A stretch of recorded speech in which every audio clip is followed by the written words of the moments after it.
buddies. Welcome to the show on a Monday, glorious Monday. Somebody must have had a long weekend. What a Monday it is. What a weekend. Yeah. How we doing, everybody? We're dry. Presentation of Bet365.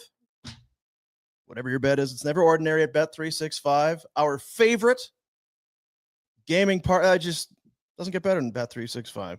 Must be 19 or older. Use the promo code NATION when you sign up. If you haven't already, please play responsibly. Do that. And there's a horn right here, which you will sound to let you know about the super chat. If you're in the live show today on the YouTube and you put a donation down along with your comment, we'll put your comment on the show and then take that dough and get it to the youth centers of Calgary. Mm-hmm. Pinder, Retro, Jack, And the Boomcat. back together once again. How was everyone's weekend? You were golfing. I found winter on one of the longest days of sunlight Nice. of the year. That's what you're supposed to see, right? Like huge pools of water on fairways, torrential rain, snow, wet feet early. Yeah. Was there any consideration of not golfing? Yes. But once you pay for the shuttle and have 26 idiots start drinking, it's 26. Yeah, I think we were down to 24 for the afternoon. A couple 26 doesn't make sense. That's not a foursome. Well, there was a couple late people that did have weather forecasts. Are those the losers that just like, are you guys going golfing? Can we come? Well, you weren't invited, but I guess now that you've invited yourselves, I think it was going to be 28, and then we had some people bail. But, we were in Kananaskis, which is amazing. They got like 2 feet of snow about 100 meters above us. Like we were that close to the snow line, and it absolutely pissed on a Saturday morning. I think Jack has a video, if a real short one here. So this is your weekend. This was a long day. 5 a.m. bus. I don't feel that. And then back at midnight. So would it have been less long? Shorter. Okay, shorter. If it was dry out? Oh yeah. Yeah, because we're cart path only and everyone's miserable, and it's tough to hit shots on grass that's sopping. Here we go. It's fucked right now. Snowing. Snow.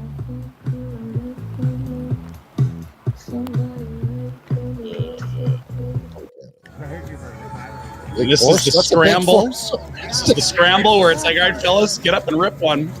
All the morons went out after playing 18 for another 3 hours in a 7-hole scramble. Once you get all your stuff out, dry again from the hand dryer in the washroom, it's time to get back out there. So this is how I envision this happening. It's been part of this. All these idiots. There would be a couple jackasses that want to power through and that are super loaded, and they're the catalysts. Yes. And the rest of us are weak-minded or just cold. Yeah. Wussies that would prefer to leave. Yeah. Drink hot chocolate and F right off. Yeah. But it's called peer pressure and it works. So here was the conundrum we had. There were some people that bailed after 9 that all of a sudden, after being inside for 4 hours, like, hey, it's looking pretty good. Let's go for another 18. Like, oh, is that right? Yeah. Yeah. Is that right? Are you feeling good like now? Jack wanted a hot dog the next day. Yeah. Dogs look good. Looks good out there, eh? Yeah, It's lightening up. I think you've seen the sun's going to poke out any minute, baby. And eh? we had the shuttle. We could have gone, we could have done a pub crawl in Canmore. We could have done whatever. So the second 18 narrowly got voted down, and the horse race was the happy medium. Yeah. Narrowly voted down. 12-10. Yeah. 2 guys are in the washroom drying their shit. We're like, get this vote in now. Do it now. Yeah. Anyway, good times. I'm glad you went out and did that. Well, and the thing with Kananaskis is you got to book years, decades in advance. Oh, no, we know guys. Yeah, we do kind of know a guy, but I'm not sure it matters. I think it was a better day yesterday than what we had Saturday, but we had a lot of fun. And it is magic out there, man. To see those mountains. I'm going. That inspired me. Jack, me, you. Let's grab a cooler. You got a Yeti cooler? Let's get the out of here. Yeah. Well, I mean, that's. How was your weekend? I mean, so guys all from Calgary? Did you get everyone Calgary. Yeah, a lot of high school pals, a lot of work buddies. Any a lot of fights? We usually, when my buddies go, they get too drunk and then they end up scrapping. I do have a fight on a golf course in the Pinder Report, but it was not our group. Yeah. Everyone got along nicely. Like, there's enough fungus. Everyone got along. Yeah. I was going to post something to social media, and then I thought better of it. Well, I don't know. You tell me. I was going to. Hey, buddies. Hope you're having a great weekend. I just wanted to kind of address something here quick. I know it's the weekend, but I've been seeing some stuff online lately. I just want to kind of nip it in the bud. People talking about, specifically Ryan and I, that, we could tell you and Pinder really don't like each other. You don't get along. You hate each other. It's just, the show is a show, and real life is real life. Like this weekend, Ryan's been planning and looking forward to a big golf weekend out in Kananaskis. And if I didn't like Ryan, I'd be bitter about it, or I'd want something with it to go sideways. I'm super happy for him. I can only assume they're having a great time out in Kananaskis. And that's what I hope for. That's what I want. I want good things for Ryan. And I'm sure he wants good things for me. So to everybody who's watching, and even you, Ryan, if you're watching, I hope you're having a great weekend. I know how much this weekend has meant to you and how excited you've been for it. And I can only assume that it's going great. Your wishes were granted. Yeah. Yeah. It was kind of like climbing a mountain. You're like, none of it's actually fun. But once you've done it, you're like, man, that was cool. Yeah. Or like you're proud of achieving something. I went back and forth. It was like Pinder's soaking. He's like a wet rat right now. Oh, it's not. I mean, come on. It's got a bunch of buddies. It's Kananaskis. They were looking forward to this. Well, yeah, whatever. Guess he'll be. So gloves, like basically Jessica was going skiing, and the thick wool socks in my golf shoes are filled with water by like the seventh hole. Yeah. Hands are wet at the second hole, and then the wind picks up at the turn, and the snow starts flying. Like, we got to power through here, fellas. Are you sick? No, I'm fine. I'm just tired as hell. And like for me, it's like there's a little cloud covers. It might rain. Wind her up, boys. Back to the clubhouse. Some clubhouse. What are we gonna have? Some burgers, cheeseburger deluxe. That's the soup of the You guys day. heard of we that have? 999? Yeah. Let's, Yeah. Well, damn it. damn it. Sorry I think about that's that, Ryan. great. Oh, it's fine. It's a great day. Kind of a He's bugger. not upset. Opening And he was statements. home by midnight, which is Well, I was back to Calgary by Yeah. midnight. Oh. I wasn't at home by. It's true. The evenings never end. Well, you need a cleansing ale after such a long day. yeah. Yeah. And some live in music, hour apparently. 22 of the That's day. what it I was. better How about you? prime rib. Oh, Greg? Anton. I don't Anton meats? I really don't have to do anything. A little salt, pepper, and fuck put in the oven. You come home. What am I smelling? Some Prime rib put itself in the oven. That's the kind of service you get at Bonton. It was phenomenal. Yeah. Layered the fat. He cut the bones off so that when you're done, and then tied it back together. Oh, shut the front door. Really? So good. 10 out of So 10. good. Got just enough left over. Oh, Got yeah. these fancy buns. And I got the old Boursin cheese. Uh-huh. Oh, the puck. It is Yeah, puck. yeah. That steak sandwich is going to be phenomenal. I Is- might make Look how happy he a is. dip. Is there a chance that someone will have dug into it while you're gone? They'll be beaten. Yeah. Oh, dear. Be a Shoveler. If it's touched, Yeah. somebody's going to get it. Well, I think they probably are well aware. I would think by now in that house, it's like, oh, That's hey, dad's. there's some steak or some ribs or whatever. Don't do it. Well, the other thing is they get fed and spoiled anyway. So Yeah. it's not, they don't have to sneak around. Well, and congrats to you on your big weekend. Yeah. What happened? Well, they moving on. Moving Yeah, on up? girls Moving on up. softball. The girls really pulled it out this What's weekend. the name of the team? Yeah, doubleheader yesterday. Oh, Well, it could have been a triple. Is that right? And it would have been, it was a best of 3 to decide who's going to provincials. Oh, And they won the first one somehow, they punched him in the mouth. and then scored 6 in the bottom of the last inning to win the second one. Good for them. Yeah. Bottom 6 walk off. So off to provincials for the girls softball team. Where to? What do you got? Banff, maybe Cochrane, something. Ken- Wainwright. Wainwright. Okay. Jack, can you look up Campbell, Wainwright? Jasper. The screen. Wainwright. There's an army base out there. What's their animal that the world's largest? Yeah, what do they have what's in Wainwright? got? What's It's the the city sign entrance. here? What do we got? Wainwright AB. No way, Jackson. I believe that's where Fountain Tire started, if That's I recall right, yeah, yeah. correctly. You got a big trestle bridge. I don't know that I've been to Wainwright, to be honest. I may have. But boy, I'm excited to go. How many shows are you going to miss? I've been to Wainwright. I did the convoy.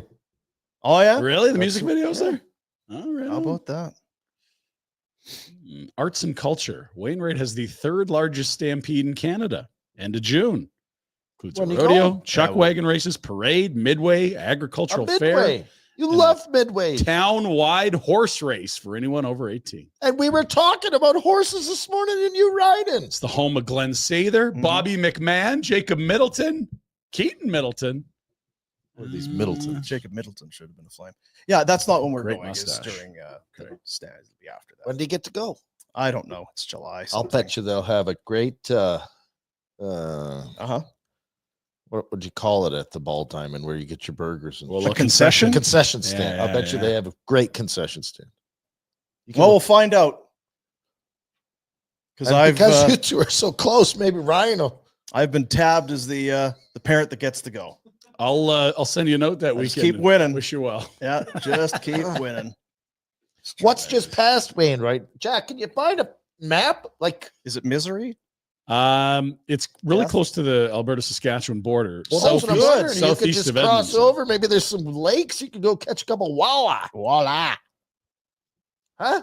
It'll be fine. If anyone from Wainwright's out there listening, please text in. Let us Yeah, know. please. Yeah, we'll be there. You got trade in the NHL here. Here it is. Goodness Look at gracious. this. Jesus. Okay. Jesus That's not close. Christ. And Yeah, there's the border. that's a lot of long and winding roads. See that dotted line on the right? That's Saskatchewan. Saskatchewan. That's the God North damn. Saskatchewan River above it. Gross. There's the highway. No! He was safe at no! No! I feel like your daughter would benefit from not having you around to say yes all the time. Maybe she should. Yeah. That is true. Yeah, it's been a lot of Yes, honey. unfun dad-daughter time. A lot of time in the vehicle. Anyway, so we'll get to it. Trey, you want the breaking news? I need the breaking news. All right, let's do it. Let's do it. Is it a big one? do it. Oh yeah. Really? I've been talking about for years.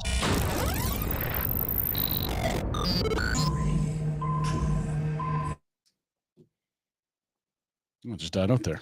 That's funny. It's there. Well, you know what? When you weren't here on Friday, I saw Pinder sitting in your chair, effing That's around. not true. I wouldn't do that. Right. Trevor Zegras has been traded to the Philadelphia Flyers. Wow. This from Elliot Friedman. How many minutes ago? 11. The Anaheim Ducks will receive Ryan Poehling, the 45th overall selection, which is a second rounder this year, and a 4th rounder in 2026, which is next summer's draft. Flyers incredibly thin down the middle. I don't know what Trevor Zegras is. I know he has been good in this league. It was a while ago. I don't want to be ignorant, but he doesn't feel like a Flyer to me. That if Pat Verbeek doesn't want him, he's probably not a Flyer. Now, who is the other people? I don't know them. Ryan Poehling.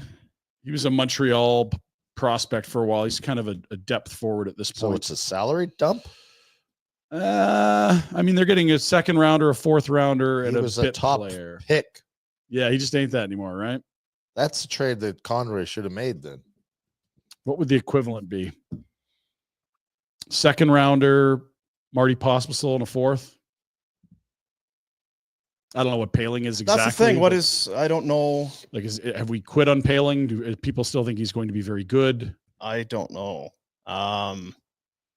Let's see. It's not a tremendous. That's nothing. It feels like a.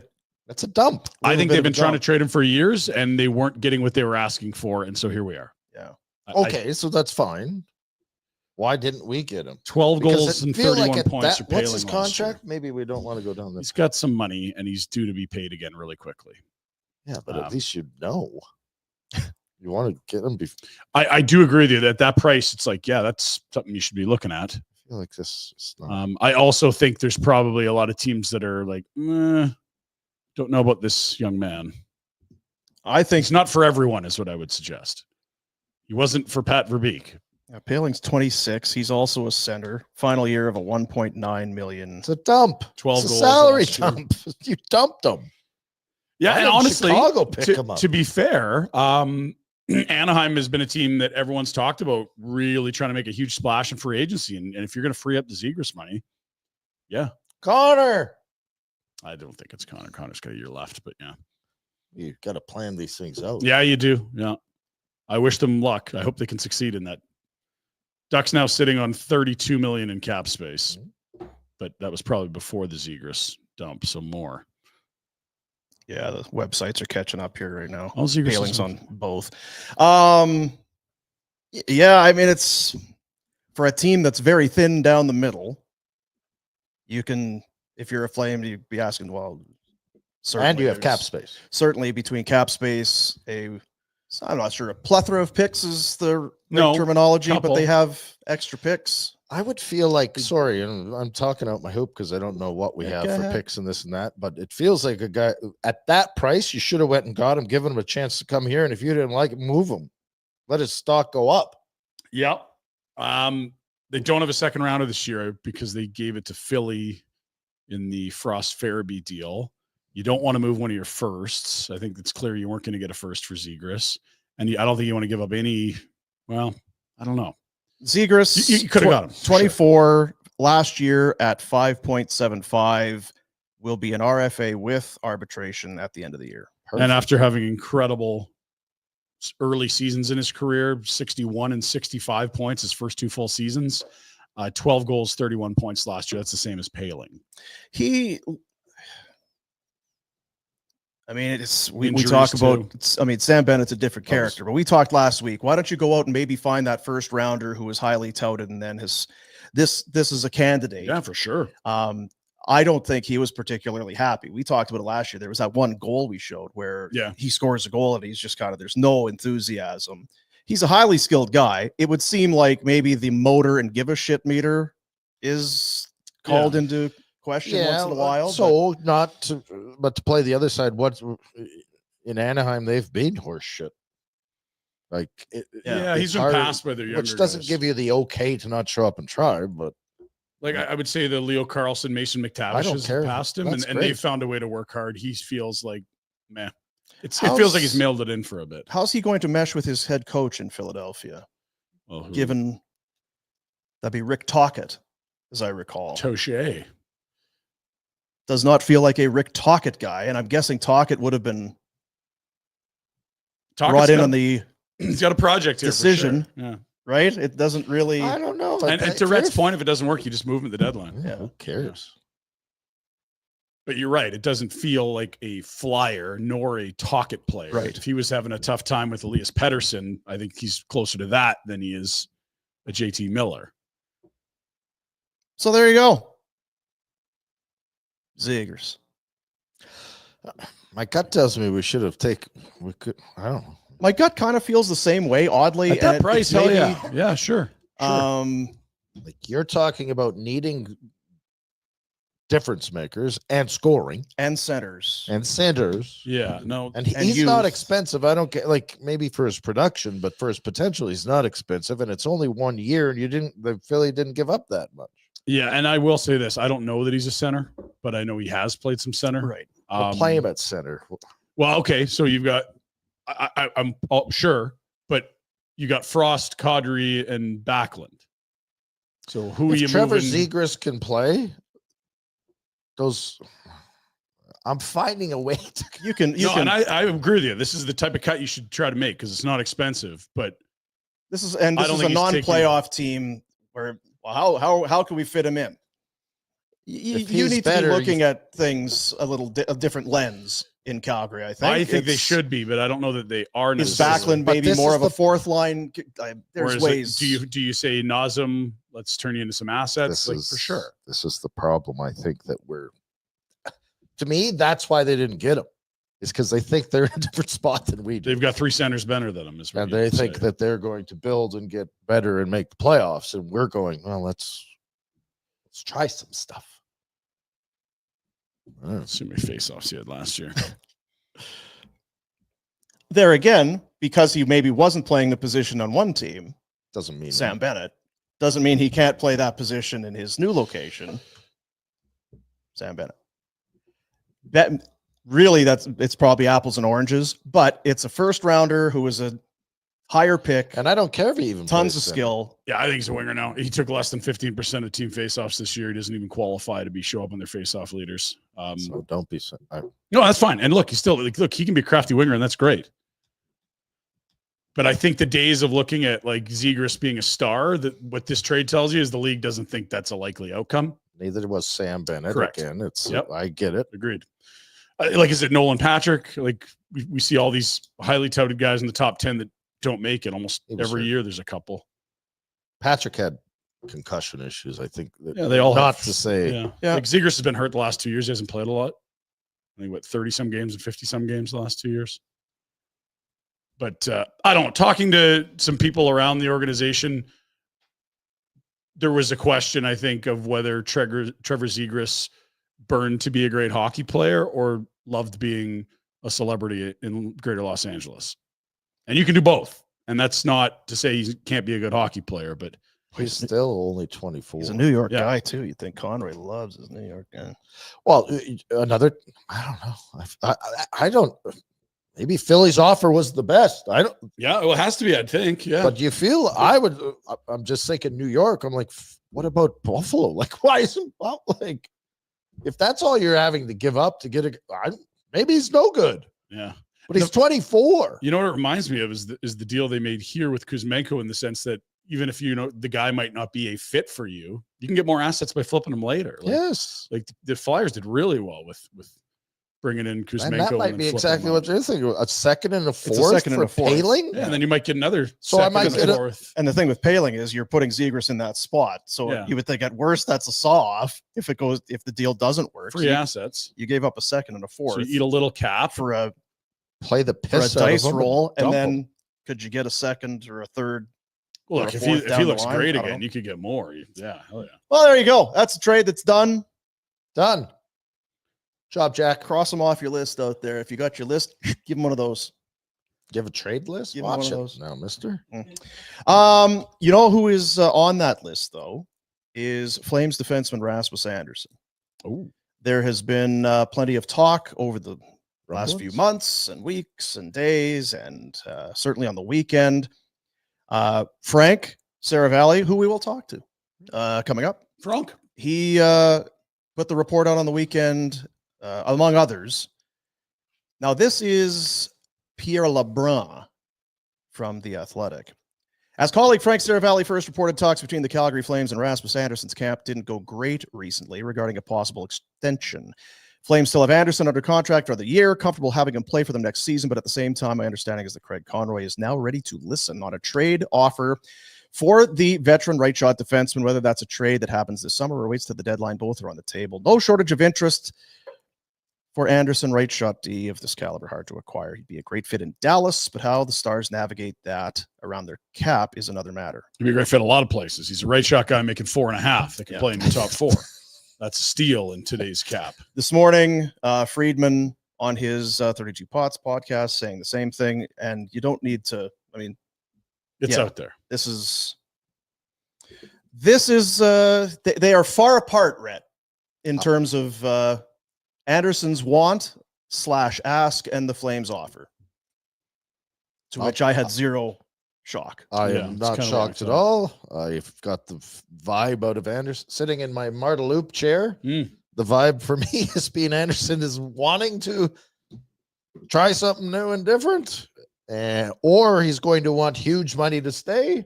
And I don't think the Flames should be doing it. Yeah, the thought was that the Pionk deal is something the Flames would be happy to go to. That's 6 years times $7 million. And the thought was Anderson's camp would say, look what Jacob Chychrun made 8 times 9. The difference is $30 million. Yeah. It's 42 versus 72. Like, that's a huge gap. So that's why we're here. That's how you get here. And I think the Flames have loved what Rasmus has been. And I think Rasmus has thoroughly enjoyed his time in Calgary. But here we are. Yeah. Like, he raised about playing here, but he also probably sees that there's windows here that don't really match his windows. I got the feeling you guys are going to have to do an emergency podcast. Well, I will say this. Schedule open, Dean. Yeah, I'll say this. this is the best case scenario for Craig Conroy and the Flames. There's no murky, hey, Mel, perhaps. There's none of that. None of the Hannafin Lindholm stuff from 2 seasons ago. And in a way, it was the same with Tkachuk. Yep. It was clear. You may not have liked it. You'd like some loyalty. And this is a little different. Tkachuk is obviously he's been very loyal. A high first rounder early in his career. This is Rasmus Anderson at free agency, a year away from it. He's been a good player for you. You've 7 really good seasons. Got a lot of really good years out of him. And now it's clear that time is over. To me, this is a deal that needs to get done sooner than later. Don't take it into the season. I agree. Don't wait for the deadline. Don't wait. You have more candidates potentially now than you will at any other point. No teams will be like, oh, we spent all our money July 1st. We're up against the No, you've got all your draft picks this year and next. You've got all your cap money for July 1. This needs to get done in the next 4 days, to me. I also could build you the case that if, let's say, someone like Aaron Ekblad is coveted in free agency, the teams that don't get him will be like, ooh, this is way more cost. Well, Florida's a great example. Yeah, like if Ekblad goes, this would be perfect for Florida because 4.5 is way less than what Ekblad's going to get on the market. And I'm not going to say they're the same players, but they're reasonable facsimiles of like guys that play the right side on the top 2 pairs. Maybe not power play gurus, but can go on your second unit if you need some physicality. They're not perfect matches, but they're not dissimilar. Yeah.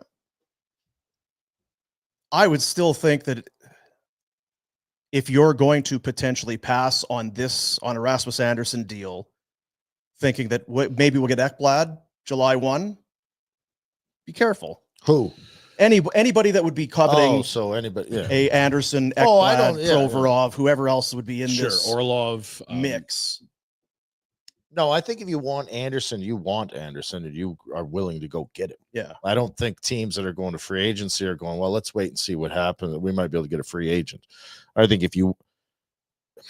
the asset's too good at the price to let somebody else go. Because what you don't want is to be sitting in March going, or July 5th going, yeah. Like we didn't trade to get him, and we didn't get a free agent. Now we're I mean, if you're able to get Ekblad, if you think he's leaving Florida, then it doesn't cost you anything in the way of assets, but it's going to be more than $4 million. Let's go to the Insider Hotline, a presentation of Crystal Waters Plumbing and Heating. 10% off a new air conditioner. Receive a year of free preventative maintenance. Crystal Waters, your crystal clear choice for all residential plumbing, heating, and cooling services. CrystalClearCalgary.com. Our buddy Frank Seravalli joins us here. Frank, how we doing, buddy?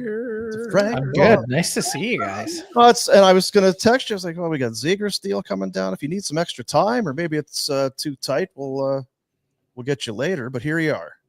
Yeah, the only thing too tight are my pants. There we go. Here we go. You got to buy them bigger, Frank. I'm getting to the point where they don't make them that much bigger. Until you go to the big and tall.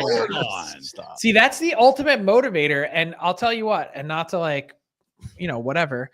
I'm down 36 pounds since September.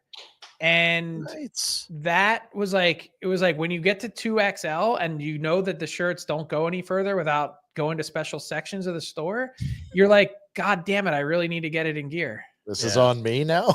Yes. Yeah. Well, good for you. Good for you. That's a lot of LBs. Well, you know what? We can talk about the Zegras, but we're right in the middle of kind of Anderson stuff. Your report came out Friday, Saturday. You were kind of ahead of the group, and good on that. And then we're not surprised that the ask is probably one where it tells you all you need to know. Well, that's a lot of dough. So we need to just say goodbye. Time for a fresh start for both sides. This gives the Flames an opportunity, you would think, to get a very good return, being that July 1 money hasn't been spent yet, that draft picks have not been spent. The likelihood seems very high for a Rasmus Anderson trade in the short term. Would you agree? I'd say it's moderately high. I think this isn't like bluster or cover or spin when I tell you that the Flames are absolutely totally fine heading into next season with Rasmus Anderson on their blue line, because teams are going to go nuts on the trade market and free agency this summer. And all the same teams that are in contender mode at the deadline are all going to be hungry for a right shot defenseman who isn't afraid to play physically. And all that will add up to is the Flames potentially having the premier right shot guy available. So his value in March is going to be no different. It may even be better than it is at this exact moment in time. So is there a chance that he gets moved this week? Yeah, there's a real possibility. But if the Flames don't get everything that they're looking for, they're going to sit back and go, that's fine. We can wait until we're the only team standing that has a player of this caliber, and we'll be just fine. Last time they went into the season with significant free agents, I would think it would be silly to suggest it wasn't a big distraction. You had Lindholm, you had Hanifin, you had Zadorov. It wasn't just one. How much stock do you put in keeping that out of the room, that sort of storm cloud potentially of a guy that, he's going to get traded at some point? When's it happening? Yeah, I think Craig Conroy is very sensitive to that because he's lived it already. And two, I think the other thing that you really want to guard against is this team that has Dustin Wolf take maybe even yet another step this upcoming season and drags you into playoff contention again. And you go, man, really don't want to cut the legs out from under my team in trading Rasmus Andersson at the deadline. But if you're going to go through this process, you have to, and if you're not going to pull the trigger this summer, you have to make an omerta with yourself, a blood oath that under any circumstance, no matter what happens, the best situation for the Calgary Flames moving forward is to trade Rasmus Andersson. You can't talk yourself into, maybe he could be the own rental. No. That can't be how it works. Right. So you have to know going in that you're going to be able to rip that Band-Aid off. It feels like the Flames have been there so many times, right? We're 3 points back. How do we trade this guy? We're going to make a push. The ultimate flirt. Don't confuse yourself. Yeah. What is a good return for Rasmus Andersson? Do we have an opinion on that? I think it's got to be pretty significant. Like, I don't know exactly what that looks like, but I was talking about this today on the DFO rundown with Jason Greger, and I threw out my hot take, which I might need an oven mitt because it's scalding. And someone somewhere is going to say, Frank, you are the dumbest person I've ever seen, which they say. I hear that all the time. Yeah, I know. Well, you or Frank? Me. Oh, okay. Yeah. But I said, if I had a choice between the two, I think I'd actually prefer Rasmus Andersson to Noah Dobson. Why? Am I insane? Well, we don't see a lot of the Islanders here. We know that was a pick the Flames had that got used by the Islanders in the Hamonic deal. But what explain why you'd prefer Rasmus to a guy that had what like 70, almost 70 points 2 years ago? He had 70 points 2 years ago, but his career average is actually, I know he's 3 years younger, but his career average is somewhat close to Andersson. Like, it seems like that 70-point year is an outlier. Anderson's a pretty consistent double-digit goal scorer from the back end. And I just think he brings a more well-rounded game than Dobson does. That I don't want to say that Dobson is a specialist by any means, because I think that's a bridge too far. But I just think he does other parts of the game better than Dobson does as a defenseman. And then you throw in the one additional year at a very reasonable cap hit. Like, I think there's a case to be made that, especially when we get into talking about Dobson at $9+ million a year, in the long run, yeah, you'd have to pay a trade acquisition to get him and then re-up him on the next contract. But in the long run, is Dobson a better fit for your team and what you're looking to build than Andersson? I really don't know the answer to that. So that's a valuable asset then. If you, I think so. I think it's an incredibly valuable asset. Like I agree with you. I don't want to drag it into the season. He's going to be a pro. I think knowing Rasmus, he is going to come in. He's not going to be he's not going to draw attention to himself, but it's just going to be there. And then you run the risk for, potential, like you say, potential, hey, we're good. Now we can't trade him. Plus just injury, all of that sort of thing. I just think Craig needs to, not often he's been in the driver's seat. Mm-hmm. It's been, who's in a position to take Noah Hanifin or here you go. The cap hit is manageable for everybody. And the thing is, right now with the Florida Panthers, you need dogs in the playoff. You got Rasmus Andersson's a dog. He would slide right into that Florida team and fit in like a dirty shirt. Yeah. He can go anywhere. And that's the type of player you're getting. If I'm Conroy, maybe it doesn't have to be done because it's not about this year's draft picks, but I want a deal done before the start of the season. We turn the page, we come to camp with whatever it is we got. And it gives you time to address, if depending what you get in a trade from somebody, you can go to July 1 and add a defenseman of some sort to fill that hole if you don't think you can internally. What, like they have pick 32, pick 18, and Rasmus. Do you think there'd be teams willing to move out of top 10 picks for Rasmus? Because there are some teams we didn't expect to be picking high there, be it Nashville, Boston, theoretically Utah. I don't really see any of those 3 teams being a fit, though. That's the problem. Okay.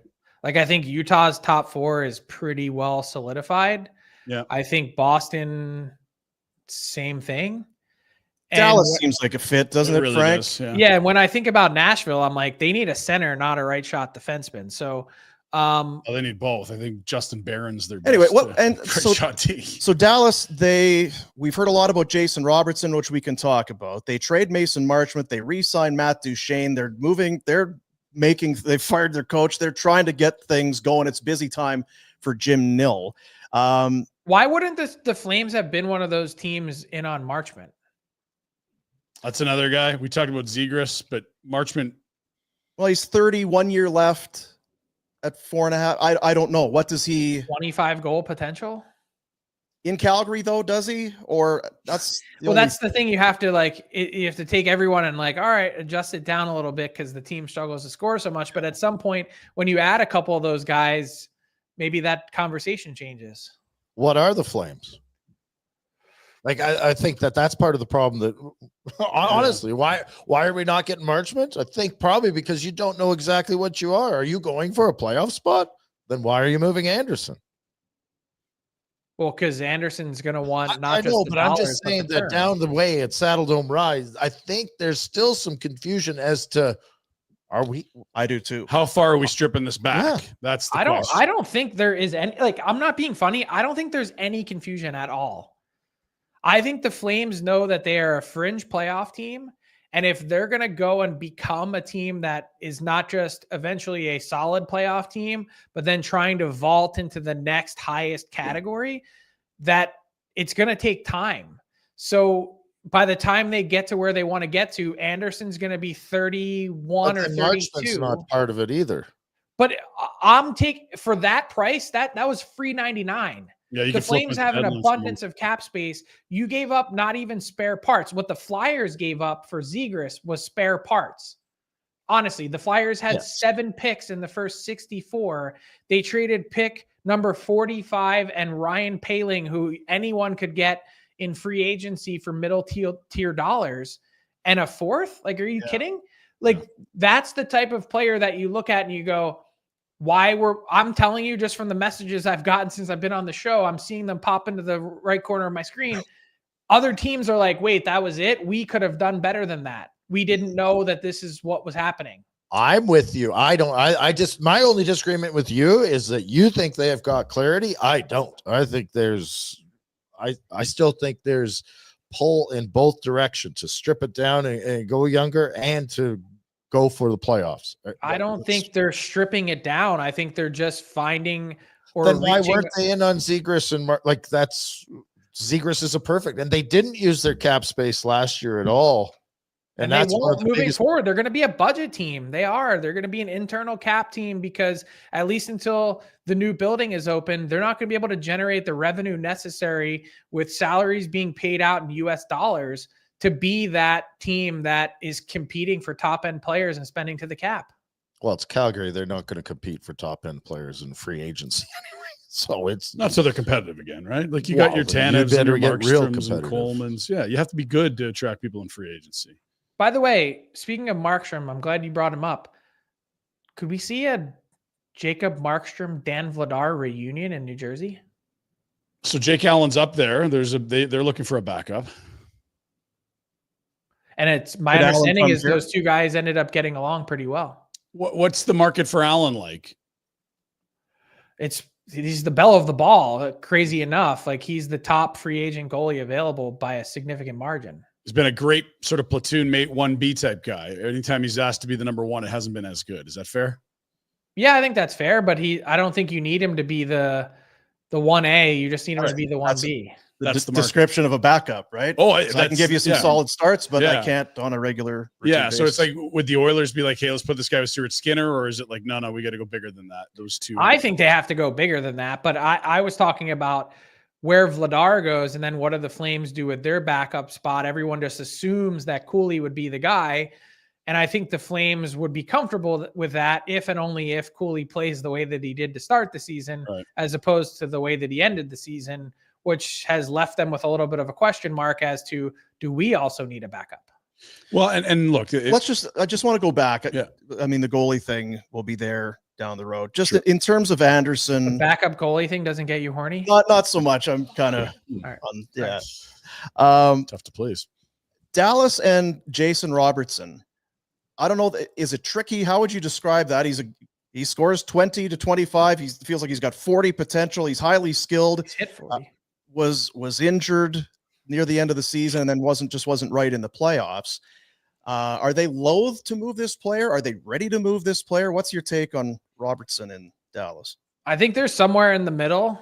They recognize that they're in cap hell, that this is a guy who, for the second half of the season, was one of the very best players in the league. The first half, he played his way off of Team USA, which is an amazing thing for an American roster to turn down a 40-goal, 100-point player in the NHL. Yeah. Would have never been possible 10, 15 years ago. And moving forward, they know that if they trade Jason Robertson, their team is worse. But the flip side of that is that they also need to pay Jason Robertson that next contract, which is going to be a raise from 7.75 to what? Something over 10, probably. And so then goals, that just compounds the cap situation you already have. My guess is that they hang on to him, that they've taken the temperature of teams to figure out what they'd be willing to offer, that everyone recognizes the position that they're in, so they're not going to be getting a great deal. And you figure it out next summer or at this deadline if your team doesn't play well, as opposed to trying to do that now. If I were the Stars, I'd be doing anything possible to unload Dumba and Lyubushkin and then figure out the right side of that defense. And you're right. Rasmus Anderson would be a great fit there. I just also don't know that they have the assets to get it done. Yeah. Now, I know Rhett asked the question. In your mind, what, and I don't know if I spaced out, a return for Rasmus Anderson. What is the ask from Craig Conroy? 1 year of this guy, given the cap hit and all of that? I don't know. I don't know if he's more focused on roster players or futures or a blend of both. I don't think that part's been made clear because I think the truth is he doesn't really know. Yeah. I think in a perfect world, when you talk about the clarity of where this team is at and where they're heading, they'd prefer roster players. They'd prefer guys that they can plug into this team right in the here and now that are somewhere between 23 and 26 that they can control for a while. And that part, there's not a lot of teams that are willing to cast those guys off of their roster. When I look at the Lindholm deal, I sort of see that as probably the best deal that Connie's made in terms of a return. He got a first, he got a prospect, he got another late pick and another prospect, and the roster player that was Kuzmenko, who, they theoretically could have flipped, and they didn't really flip him when he was high, but they did flip him. Like that to me is kind of the template: player, prospect, first, and then if you can get more than that in a bidding war, pull the trigger. Those in-season trades seem to always be a little bit different. I think when you're doing it in the offseason, you have the opportunity to maybe shoot for a little bit higher end.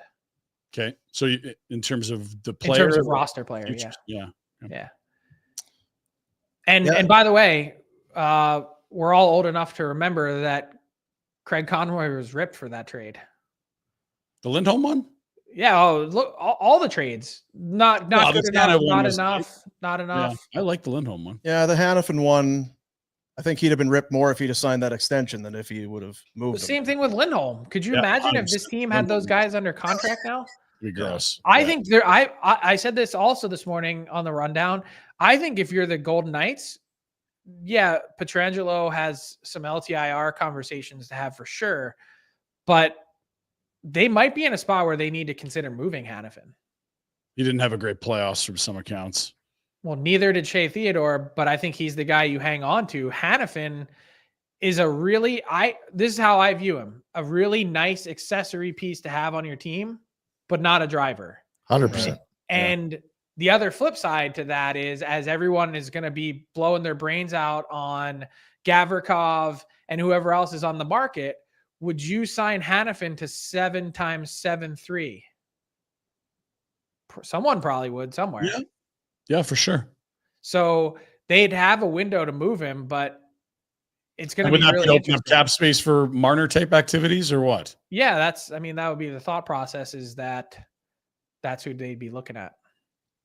Is there any amount of panic level with Brad Treliving, do you think, in Toronto? Because Marner will not be back, which is a foregone conclusion, it feels like. So there's a 100-point player. And then if Tavares doesn't take this hometown discount that everyone thinks, the expectations are that they're the one team that gave Florida a run. They're close. What happens if Marner leaves, and then are they going to swing for free agents? What are they doing in Toronto if both of those guys, or even if Marner's going to go? What do they do there? I think everyone in this league gets so twisted about, oh my God, what are we going to do when this guy leaves? How are we going to exist? It's like the ultimate opportunity. You get a chance to remake your team, to do things in a different way with cap space and flexibility and options. You've got other assets that you can trade if you want to. You can't when you're signing another guy to an 11, 12, $13 million deal. You're right back in that hell. And I think feeling the pressure, no, I'd be feeling the excitement, because that's how you make things different. Yeah, I don't think Brad Treliving is crushed. I think maybe could you have traded him, that sort of thing, but he tried. He is not the type of player that he covets or that would seem to be. That still is going to come down. Who's willing to spend the money for that player who has serious questions about his ability to elevate in the playoffs? But someone somewhere is drunk with the idea that they can be the team that actually proves that he can be a playoff player. Starting to hear some thought about players maybe going really, really short term with the huge cap growth we've seen, and then jumping back in when maybe the cap's $130 million in a few years. I mean, is that something we're going to see more of this offseason? I know even with speculation around McDavid's next deal, if it's in Edmonton, maybe it's a very short one, is one of the things suggested. I think it's a case-by-case situation. I don't see Connor McDavid taking a shorter-term deal less than max, because I don't know what's his incentive to do so. First off, this is a player that will hate the discussion around taking a shorter-term deal, as if it signals that he's not a believer or that he wants to put his team's feet to the fire. 2, I don't think he wants to go through this again, period, because it's not what he's interested in. He wants to play hockey. 3, he's going to make a pile of money either way, and an extra couple bucks here or there. Let's just call it 8 times 16. That's $128 million. He's already made 110. Like, again, not a concern. I don't even see the incentive for him to go shorter term. How much more could you possibly make? And then the truth is, he can have some leverage over his team if they're not making the improvements that he needs to see to win. He's the best player in the world. If he raises his hand at any point and says, I want out, the Edmonton Oilers are going to do whatever it is that he says, because that's how life works. So with that, will Mitch Marner take less? Maybe, but I would indicate that is a player who's unsure about a lot of things. Yeah, he wants to go to the trough again to get paid for a higher AAV, sure. But he's also probably not sure about where he really wants to play, where the most competitive teams are going to be, and frankly, what the market for him looks like at this moment in time, given a lot of the uncertainties that we just talked about. I don't think his market is as big as everyone makes it out to be. How many teams are really in line to pay that type of money? Carolina and Vegas are the two we've heard the most. Is that fair? Probably, but if we're really being honest, given the lack of playoff success and given what he's already been earning, wouldn't you just make a case that if you're really only taking a 2-year deal, that you shouldn't be getting that much of a raise? I think the way that agents should view this and probably do is a percentage of the cap. And so even if you make the same percentage of the cap in 3 years, that's just a bigger number. I understand how math works. I'm saying that agents are drunk on this thought process that percentage of cap. Like that's just, it's not always how it's going to be. And with the cap rising, there's going to be some teams or some players that get caught being sold a bill of goods about what they think it should be. When I just talked about some of the new economic realities that are going to be existing in this sport, Calgary is going to be just one example of a third of the league that's we're not going to be at the cap anymore. This is not how it's going to operate. So is it baseball? We're going to start watching kind of like I brought that up last week, and I'm not like if I've got friends that work in Winnipeg and you see Edmonton go to the finals and you're in Calgary, lived in Buffalo. Those are not top of the table teams, right? Mm-hmm. If the ownership's not going to spend, is it because the ownership won't spend to it, or is it just that the revenues won't get you to what you can spend? And does it turn into a baseball type scenario? It's not going to be that extreme because at the end of the day, there's still a floor and there's still a ceiling, and owners can always spend whatever they want. They just need to be willing to write the check. And I don't think the Flames ownership has ever really signaled that they're willing to write the check for a long period of time. Short windows, maybe, yes. But when it comes to, look at how much fans are being charged. When you open the new building, you're going to have new revenue streams that you never had before, and that's going to be hugely important and critical to the Flames' long-term success. But you can only still charge so much for a lower level seat or for a suite or for whatever it is before there's this market imbalance and fans start to turn away no matter how good the team is. And so when 3 years from now, or 2 additional seasons from now, when the cap is going to be $162 million a year Canadian, you're going to have this imbalance where you just can't charge enough to possibly make back the money that you're spending in salaries, in addition to operations and running everything else, that you're going to have to make adjustments somewhere. You just are. It's a fact of life. Well, and counterpoint, Oilers top revenue generator ever in a season this year? Well, I think for a playoff run, I don't think that that they've beaten the Rangers or Maple Leafs or Canadians in the long haul. No. Okay. Well, Frankie boy, and I think it's out there that you are moving on from Daily Face-Off and the Nation Network. This is our, this is a little say hello, say goodbye. And you know what? You're kind of responsible for this barn burner thing being a thing. So I don't know who to thank you or punch you in the mouth or what to exactly do. Well, I appreciate that. I guess I'm probably due a punch in the mouth. We all are, Frank. But I wanted to come by and say thank you guys for everything. It's definitely a bittersweet week for me. Being part of this and helping build it from the ground up. It's been pretty emotional. Going the other way out the door. And I wish you guys nothing but the absolute best and all the success in the world. I'm a huge believer in all 3 of you and the product. And I know that you guys are serving the Calgary market super well and can't wait to watch you from afar. Oh, thanks, buddy. I'm just glad you got your jacket back. Did he get the booze from Rhett yet? I'm concerned about you got to clear your debt. It's a stuck in customs. Isn't that what it is? Yeah. Tariffs. The tariffs. It's someone's going to pay that tariff on it. Yeah. Rhett. Yeah. So, are you working July 1st? Are you off or?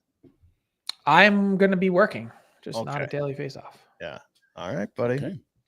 You're a sweet boy. We love you. Great at what you do, Frank. Take care of you. Thank you, guys. We'll see you down the road for a beer somewhere. You bet. Thanks, Frankie.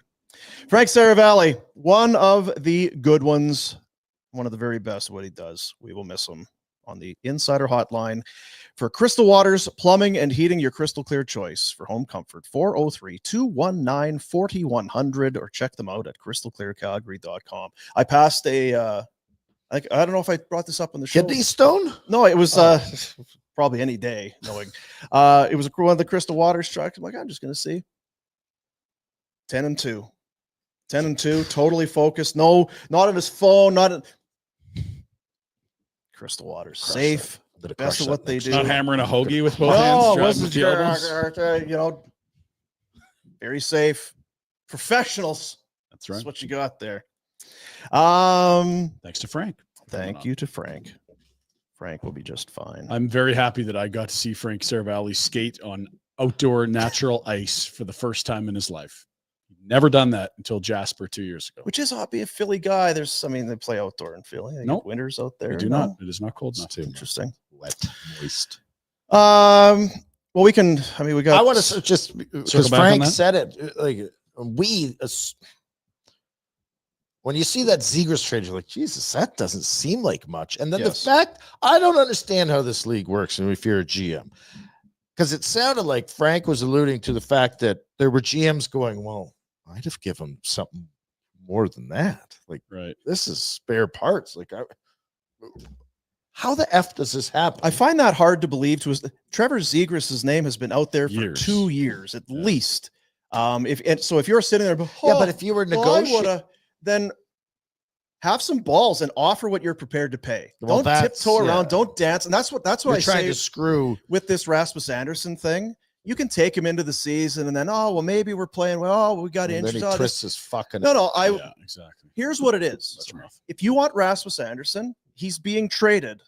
Best offers Get your by fucking offer. Instead of having to, we've got maybe 3 or 4 teams, and then they start to politic and see. No.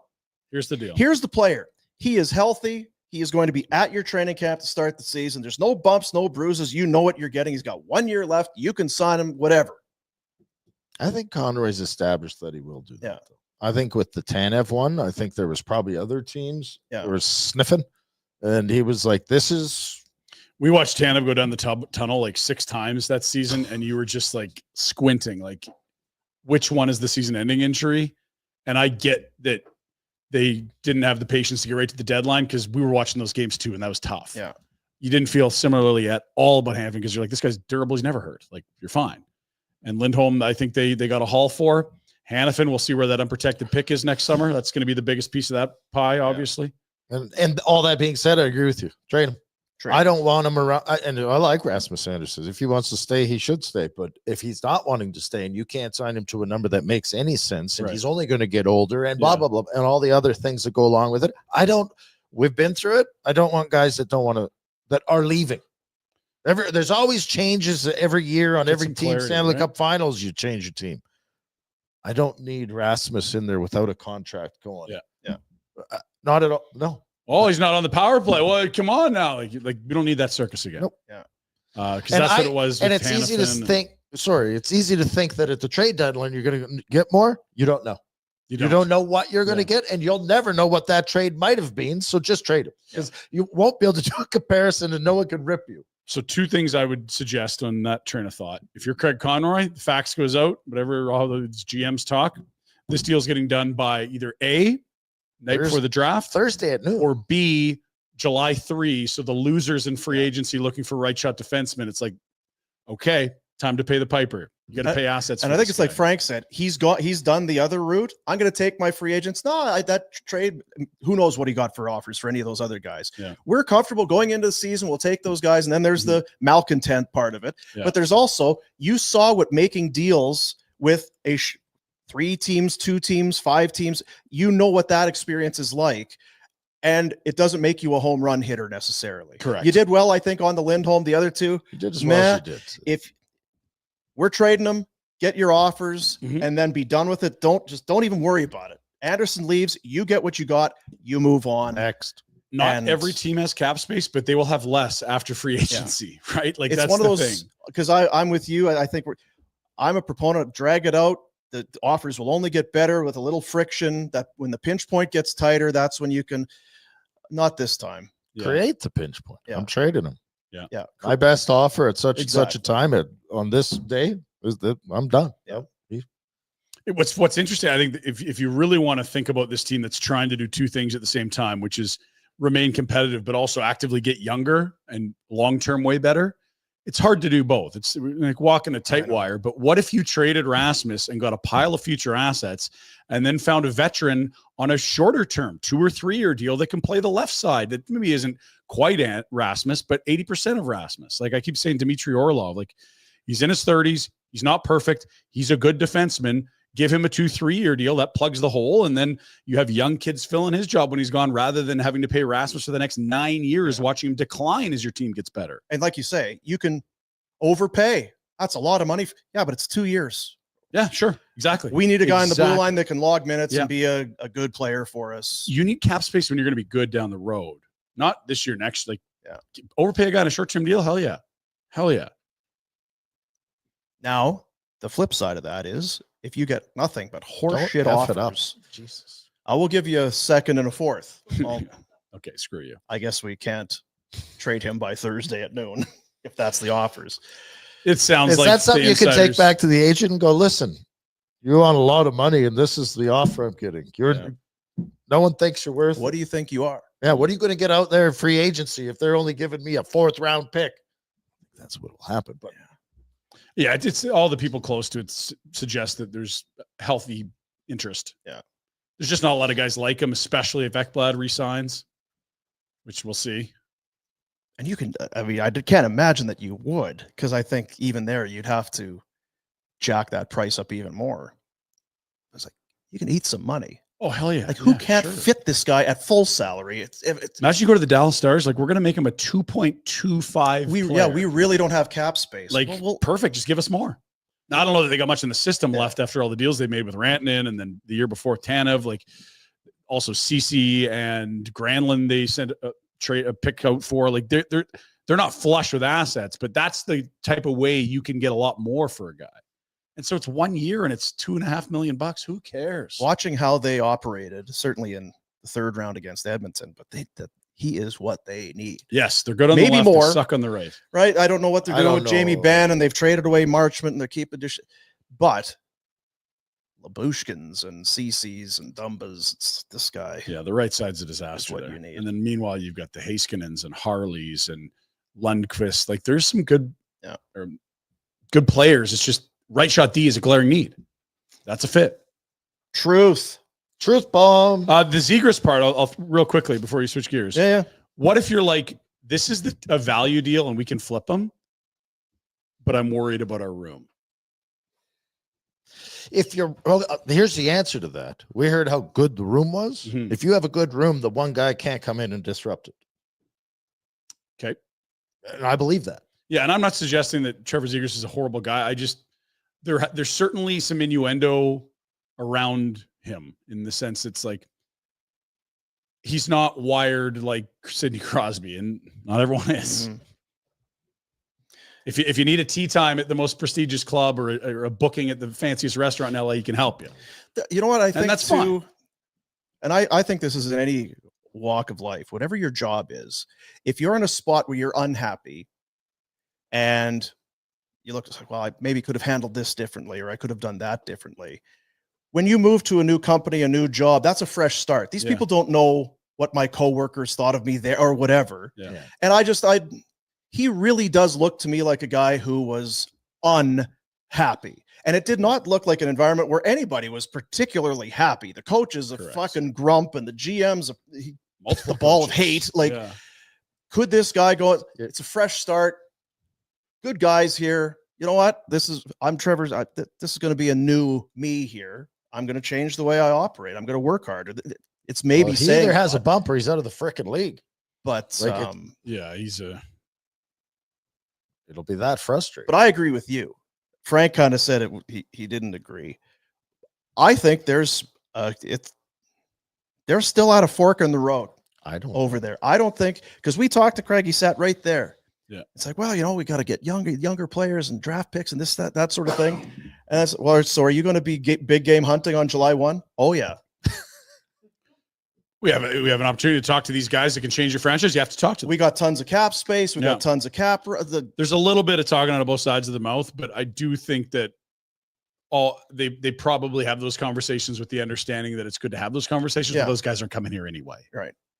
And I think, I don't know, on one hand, it looks, not to say they're confused or whatever, because you could see where they're at. You totally understand it. Yes.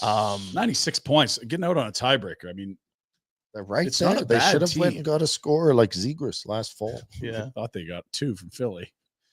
But if They were wrong. and again, I think it's got a 0.01% chance, but okay, we're going to, throw 10 million at Marner. Marner, he's maybe coming. Like, think of Columbus. 14 million. They got a phone call. It's like Johnny Gaudreau says he would come. Okay. Well, we gotta then pivot. then we have to shift. Yeah. It's kind of like a little bit with what happened with Wolf. It's like, this guy's good now. Yeah. Okay, we well, gotta adjust. maybe we need to think about doing some other things. There's so many of those little situations over I at the chatted Dome. I chatted do with Jason think- LaBarbera the other day, Yeah. and he's like, this kid wants to be better. You heard Connie say it. He's like, at the end of the year, here's what I can be better at. And so the biggest hinge of this whole organization and how they're going to look in the next couple seasons is like, do you have a sophomore slump? And it's like, hey, that's goalies. There's good years and there's bad years. Even Bobrovsky's looked awful and he has 2 Vezinas, and Hellebuck's had a bad year and then he's got multiple Vezinas. Or is it like he finds another level? Like, those are that's like 30 points difference in the standings, I swear. Mhm. And that's the difference between being like in a wild card versus like, yeah, there's your top 5 pick that we you reference it all the time. it's just goalie. Jeremy Swayman is a great goalie. Yes. The Bruins had an awful season. UC Saros, good goalie. Top They had an 10. awful year. Ilya Sorokin is one of the best goalies on the They're planet. picking first. They're picking first Yeah. by the lottery, but still they were in a position to win the lottery. Yeah. So the notion that you have Wolf, you're never going to bottom out. It's like, I understand the thought. I think he's got to go to the washroom. I saw him start. He was kind of He's doing backing the away tappy from the toes, mic. tippy kinda- toes. yeah. But yeah, like I think Dustin Wolf's a great goalie, and I feel like we've been really positive about this prospect that everyone said was too small, and he's dominated every single level. Nothing should really be surprising you when you look at his pedigree, but that doesn't mean that Dustin Wolf is going to have 15 seasons that are all great. Yeah, And you hope he has another one next year, but it's goalie. And I'm with you. I think It's volatile. the greatest danger is to assume we've got someone who is all-time elite. Yeah. You know what? You got a number 1 goaltender. Let's just say maybe he's better than that, but we've got a number 10 to 15 to 18. We got middle of the pack to very good NHL goaltending. Yeah. A lot of teams have that. It doesn't mean they're shifting the focus of their entire franchise. The Islanders have it. It doesn't really done squat for them, has it? Yeah, like just don't overvalue your guys. And I think that's the greatest danger. But also give them all the money this summer, full term. Yeah, you got to pay them. Please. Yeah, you gotta Don't pay pay 'em. Don't wait around. That Lucas Dostal gets paid this summer. I think that might be once that done, it gets easier to get the Wolf deal done. Agents are in no rush. They want to see the comps. They're not super similar, but they're both up and young and coming off great years and rookie-ish. How was it? Wonderful. So good, right? Wash your hands. So good. Oh, dear. You know what is also good and makes you relax? And parking. Oh, There's nothing like Martelope? ample No. Oh. See, they haven't started tearing up the sidewalk yet, so that's nice. We don't need the step ladder to get into the office. Vina Nova, located at the Market Mall. So much parking. Just you just feel kind of your chest. That Stress leaving strap, your body. that strap of anxiety and stress that you've got as you get around. This city's terrible to drive in right now. I don't know if you've noticed. Oh. Everywhere you go. I thought it was just Martelope. It's No, everywhere. it's everywhere. The shoveler and I were very upset yesterday with a few things that were going on.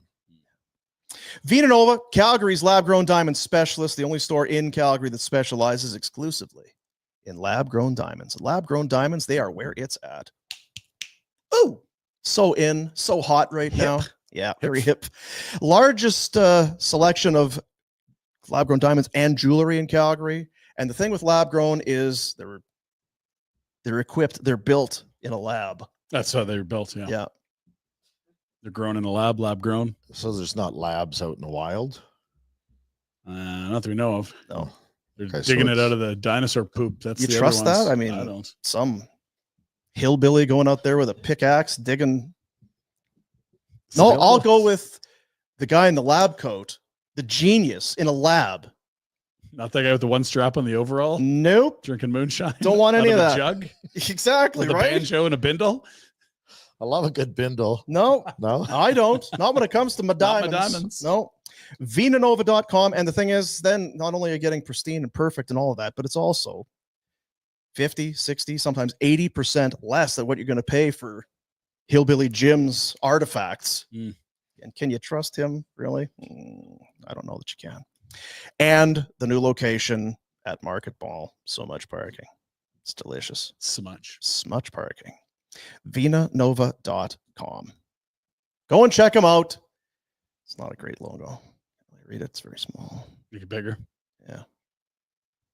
But who's the judge? are you taking a shot at the logo or just the size of the? Our pretty. Yeah. Oh, Yeah, their It's, logo's oh, fine. it's definitely operator. Yeah. It's okay. Vina Nova, I believe, is Latin for new vein. Isn't that crazy? Wow. New Well, I know vein that what veins. Vina. Is it Vina Cova? That's like one of the arteries or Oh, Livin' La Vida Loca. Living Right. La Vida Loca. Ay. Lab grown. Way to go. Vinanova.com. Why wouldn't you? I know I would. We have And you have. satisfied And will customers. again. It's a huge Yes. success. Yeah. Will Huge. again. Huge. Huge. Time for the Pinder Report. It's been a busy weekend. Much to get caught up on. So much. Village Honda Northwest Auto Mall online at villagehonda.com. New in-stock inventory on the ground. I would go and check it out. Yes. Those new passports are gorgeous. They are awesome. You said it a couple of years ago. These Hondas getting a little more muscly, strong. Yeah. Rugged. Tough. Like Frank and Dean. Working out. Yeah. Good on Frankie boy. Yeah. 30 Oh, LBs. That's not nothing. 36 Jeez. Good for him. That's 20 pounds. That's a I mean kilograms. yeah. Ryan Pinder. It's been a report. I think I'd have to be like deathly ill to lose that 30 much weight. pounds. Yeah, that's like 20 pounds. Kilos. Because we're Canadian. We do Right. Yeah. 44 pounds would be 20 kilograms. 7 stone. Let's stay away from the Stones and get into what's going on in Flames Nation. Oh, are they There's writing? A lot of news the writers have been writing about. You. It is draft week. We are closing in on it. And of course, Rasmus Anderson's time in Calgary may be coming to an end, will be coming to an end. Has he played his last game as a Flame? Game 82 in LA was his last. Look at Pike. Gang. It sure does sound like Rasmus Anderson and the Ah, it's Calgary all Flames pu- are you know, gonna be he's- parting ways in the near future. He should be in a gang. The gang. Hey, gang. No, it's more like the Archie Comics gang. Well, It's whatever. like, hey, Yeah, crew, Gang, he hey, looks like gang. a gangsta. We're gonna head down to the old drive-in for a burger, gang. Is that the vibe Smash you- you with a wrench. Is that the vibe you get from Pike? Is thug? Noted ruffian Ryan Yeah. Pike, pugilist. Well, you know where he went to school. Good writers are School always hard in knocks. That's That's Pike. yeah, okay. Yeah. It's a hard knock life. I know. Yeah, Rasmus's time. Yeah, interesting. A lot of chat we just had about it, so we can move along. What else we got? We look at this draft week. Here's the thing: there's been so much writing on the website about the draft. They now have a hub that links everything, Hubba. all kinds of player profiles, Hubba. all kinds of different draft rankings. Nice. And the Flames will pick 18th and 32nd, 2 first rounders. Sweet. And we'll head to the draft with potentially Rasmus Anderson as a chip to play as well. When is this happen? When is the draft? Friday. What? This Friday. Jack, send out an email. Can you let us know? And we have 2 back burner episodes this week with Ryan Pike and Mike Gould. Wednesday night, it sounds like it'll be Ryan Ellis Mike joining. and Pike. Back Mike and burner? Pike. Yeah, that's Back a good- burner. Back burner. It's all the prospects coming up. They're on the back burner. Like the Front burner's They're the in the main team on back the burner. burner. Frick. Come So on. we're talking about Little draft support here, prospects pretty great. Wednesday night, and then they'll be live streaming round 1 of the draft. Mike and Pike. Mike and Pike. Round 1 of the draft. Delicious. Mike and Ike. Mike and Ike. That's what I'm saying. You could get a shirt. Mike and Pike. I know the branding. Get the box and everything. Why are we supporting? Brackets. They don't do nothing. They support us. They come in box. They come in a goddamn That's box. right. We're counting down the top 20 Flames draft picks of all time. Number 4, Joe Newman. Rhett, just let it go. Rhett, Rhett, you hate this GB Stop. list. McInnes was 5. Kent Nilsson was 6. 3 to go, You know Rhett. what the problem he's is? in the Hall of Fame. Pike, he does too much writing. Is he? He's making shit up. It's like You found the when I cure to do the writer's show, block. but I got nothing to talk about. I just make shit up. Pike's doing the same thing as writing. Joe's hell. Joe's a real good player. Yeah, won some cups. He's in Hall. Dallas and New Jersey. Oh, yeah. He's really good. Real good. Real good. Oh, people are phoning me. Also on Flames land.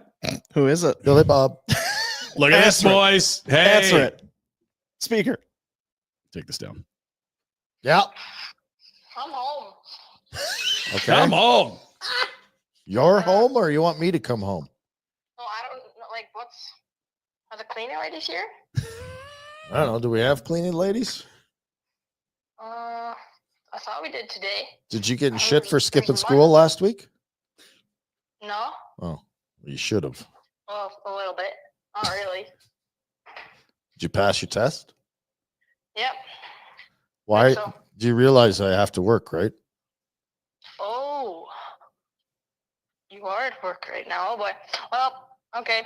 All right. All the best. Bye.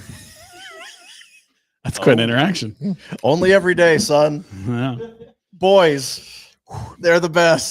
So dumb. Love boys. 6 between the 3 of us. Well, and a guy. The future looks bright. Doesn't it? We are shaping the future. God, that's scary. And then they're going to spawn. And Jesus. A lot of dirt coming down. I'm the very pipe. sorry, people. Yeah. Very sorry. Speaking of lots of sons, what was that family that all those guys played in the NHL? There's like 6 of them. Oh, this guy. Stromes? The Sutters. Oh. Daryl kept this under his hat when we chatted with him on did seem Wednesday. Very. I literally said, "Hey, Daryl, how are things going with Brett? Is he up at the end of this year?" And he's like, "Yeah, he is. He's gonna figure out whether he wants to coach or not." Just sort of said, he's got a family, he's busy. Did not tell us that days later he would be named the head coach of the Wranglers. Congrats, Brett. Crazy year down there with Trent Cole, up and down. Brett, some time there. Obviously, first year after playing as the captain with this club 2 years ago. Good for Brett. Good Yes. job, Brett. Big shoes, but yes. Good guy. Not the Trent Cole, but just the whole last Big name U. coaching. There's been Big some U, good Brett. ones. What? Oh, big shoes, but also quite the resource. Oh, God, yeah. You think? Actually, Dad, I think you're an idiot in this circumstance. I'm going to call My uncle My who wanted uncle? Jack Adams. Mhm. What about this other one that coached in the league, too? Yeah, this other one who's, Mhm. yeah. Oh, there's another? Yeah. Oh, yeah. Well, how many cups did you guys win? Well, he's got 4, and he's got 2, and he's Jeez. got 4. 4's a lot, by the way. Okay. Holy. Yeah. Congrats, Brett. Best of luck. Oh, boy, Brett. Call us The if you need Brettster. anything. Yeah. If you need any guidance, The best there is, the best How to there is, handle the- best there will be. media, all those We should get him in studio this summer. on it. He's already dealing with it. We're on it. He's Yeah. On it. on it. Panthers are still partying. This is quite a shift they put in. They won on Tuesday night. Adderall. This is like a Pinder-esque shift they've got going Oh. on, but more. Now, this was the parade. Look at this. Okay, Edmonton. I sent this to good Jack, luck. and he said, we're moving to Florida. Good luck. I don't know if, Bennett may want to go to Toronto. Fucking kidding. Look at this. What are we talking about? Jeez. Look out in the ocean. How nice is it, though? How Oh, yeah, there's Just rewind that a bit. no. Let's all keep that moving. glorious Sunshine. FLA. Yeah, sunshine. Cocktails. Oh, boy. Yeah. Now, of course, Oilers fans are finding snippets of a bus with like 2 fans on the road saying there was not a good parade. This looks like a good parade. I'm okay with this Like, parade. compare this to putting this on the water slide at West Edmonton Mall. Like, come on now. This is how you do it. Glad we don't have to watch that, by the way. Now, they actually had a helicopter do a flyby. I'm going to as well. Wainwright. Yeah, you're going to Wainwright. Yeah. I hope you get to have a parade. Yeah. Maybe Glenn Sather can bring in. So this is the Coast Guard over the parade. They're in a helicopter, it looks like. And oh yeah, here we go. That would have been a good time, Jack.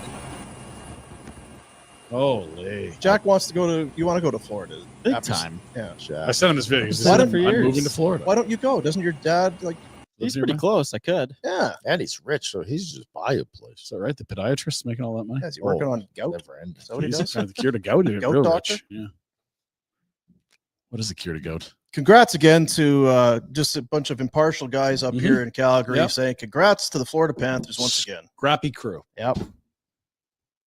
They weren't quite done. How did I go to Florida and not buy a place and then end up 2 years in Buffalo? And then you also just years And ago back went back here to now. buy another place there and you didn't. Rhett, we don't bring it up. Right back to me. Matthew Tkachuk depressed. doing things. He's not done yet. He looks good. He's making this look good, doesn't he? He's been wearing that belt all week. The mini Stanley Cup. I bet you love sessions watching other guys celebrate something that you'll never win. Yeah, there's no question. I was never going to win one of these. I'm playing this for the Oiler fans because this just depresses me. Yep, that's exactly it. Just reminding them that is public enemy number one still and always has been. Appreciate you, Yeah, Matthew. you're winning, kid. Yep, you're doing That's all right. Florida. Yep. Tens of Great. millions. Sam Bennett had some things to say. Oh. They don't like the way we play. They don't like. They call us dirty. They call us nasty. They call us bullies. So no, I would like to take this time to apologize to absolutely fucking no one. We're the double champs. We do what the fuck we want. Let's go! Of course, the Conor McGregor speech that he's borrowing from there. So we've now seen him borrow from the Wolf of Wall Street and Conor McGregor. Some very good villains, which he's become. With the Panthers. Maybe, but might be leaving because he's got a contract. No, because the Wolf of Wall Street one, he said he's not leaving. That was on the stage at a strip club at 3 a.m., but I think he meant it. Well, I mean, he said, 8 more years or whatever. That too. We'll see. Trevor Zegras got moved today. We talked about it with Frank. Quick reminder on the return. Ryan Paling, a first, a fourth. Spare parts is how Frank, a second. Yes. A fourth, and Ryan Paling. Because that is Columbus. That's a huge difference, it feels like. Yeah, it is. Yeah, it is. You start going from this could be a franchise player to like, you got about a 1 in 3 chance of this guy being a player in the NHL at all. Matters. What does Ryan Paling play? He's a bottom 6 guy that I think can play some center and is a guy. Used to be a highly touted person. Yeah, he's a guy. Habs first rounder, I want to say. Definitely now, if I was playing in a league, I'd want to beat the piss out of the Panthers. So, because they're acting. Oh, yeah. But they've always been the villains, though, right? Like, you buy into this BS media. The villains of what? Well, they're the most rats in the league. In San Jose, those dirty Panthers are the villain. No, I just mean like that way. They always had the most rats and were the dirtiest and grimiest team. So behaving this way is not really out of character in my mind. That's all. Dean? It's a little overblown. Like you make it sound like they're the Road Warriors and they've got razor blades in their hockey gloves. They're dirty rats. I mean, before they add Marchand, I mean, Bennett's hard-nosed player, but there's lots of hard-nosed players in the league. Yeah. Oh, yeah. I just think that I don't think when I think of Ekblad, Mikkola, Forsling, none of those guys strike me as particularly menacing. Barkov wouldn't.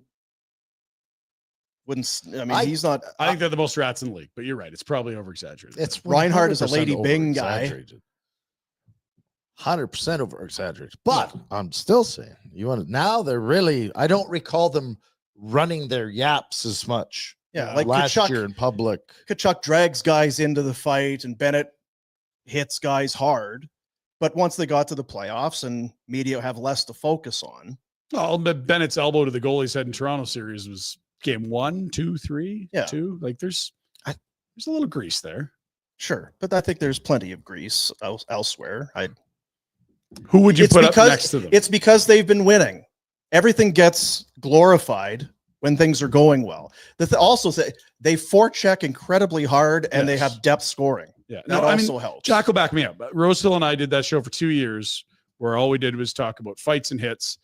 the Florida Panthers were always the top of our leaderboard for greasiest teams. Like we just talked about how that's the So most you were rats.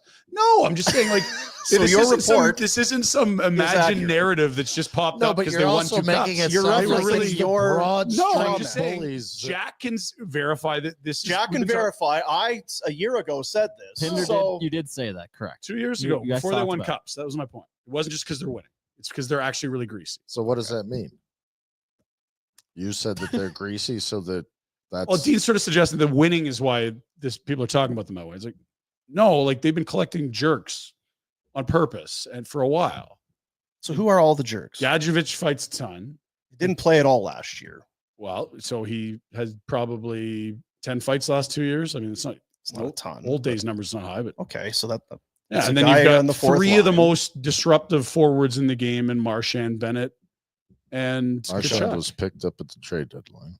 Yeah. So I guess what we're saying is no one's I just said debating- it's a little overblown. Yeah. That's all I said. I'm not So- saying you're wrong. I'm just saying it's like they're playing into the it's like they're the Hanson brothers. yeah, they're Whips leaning and into it. chains. Is that fair? They're Yes, leaning into it. they're leaning Yeah, into it. they are leaning And into my comment was I think the now, other if teams I'm are looking at sitting their around, chops, I'm yeah. going Yeah. And secondly, I think I said it during the playoffs. I don't think they're as big and tough as they play extremely hard, and they're the best team in the league. Yeah.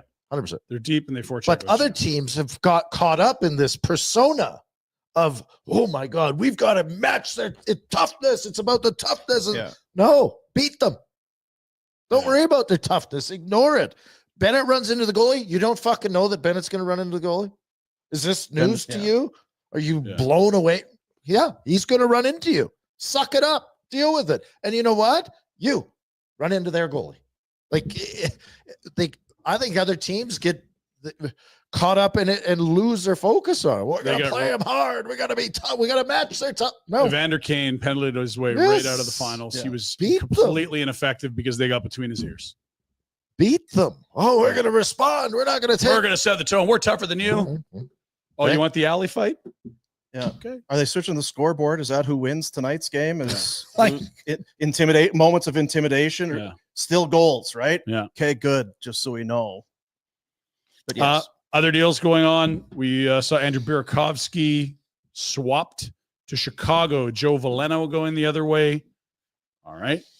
Well, those are names. Yeah, Chicago needs more than one Burakovsky. They also have a pretty high pick this year. They got a long way to go. We're watching that market. Yeah, so Seattle moves out Burakovsky and his 5.5. They brought in Marchment at 4.5. So what is going on in Chicago? And Seattle too, to be fair. I don't. Yeah, you're right. Seattle. But I mean, so Chicago, just bad. But Burakovsky's a veteran guy. They no. Just let me finish. What I was getting at was that let's go back to what the show started with: breaking news. Yeah. How are you not in Chicago on that should be guy in. at that cost? Yeah. We might be right out to lunch on this. Absolutely, but there's no downside for Yeah. the Blackhawks to go get him. All I'm saying is maybe you don't want Zegras. Yeah, that's The right. return would maybe suggest that it's this probably guy- not nothing. Because we're here, we're a million miles away. It's like, well, That shit, could it's be a, the only. It's a second round and a fourth.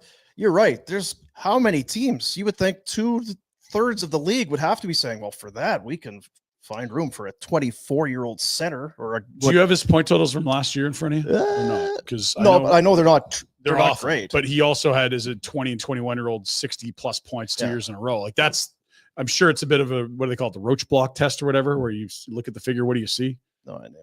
I don't know Anyway, what you're talking. Rorschach block. It looks to I if I'm buying, I'm going in like all teams are, that the environment was poor. This guy's unhappy, but the skill level is there, and let's put him in a spot to. And we're the Blackhawks, and our team is shit. Yeah, you're not derailing a championship season if he comes. Like, If you trade a second and a fourth for Zegras and bring him to Chicago, and he's got a shitty attitude, stay home and we'll pay you to piss off. Like a skill guy to play with our skill guy. Give this guy some help.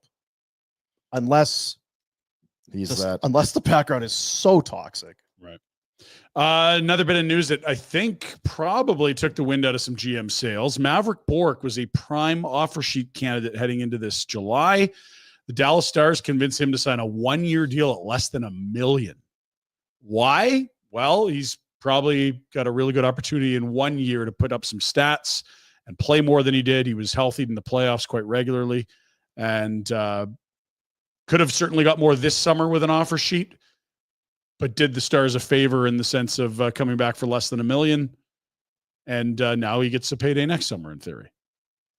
Good young prospect, a guy that Flames fans were hoping to be included in the Tanev deal, and a guy that the Stars absolutely were not going to put in a Tanev deal. Him, right. Stankoven, untouchables, so to speak, for Tanev. Yeah. Another guy gets done. This is an interesting young player. Mason Lohrei, big hulking defenseman that hasn't quite figured out how to defend. A couple of years ago when he came in and played in the playoffs, I was like, Jesus, this guy can move. Very He's young, good. very talented, very green defending, safe to say. So 2 years, 3.2. Now, if he turns into a star, this is going to be you miss the opportunity to lock him up long-term.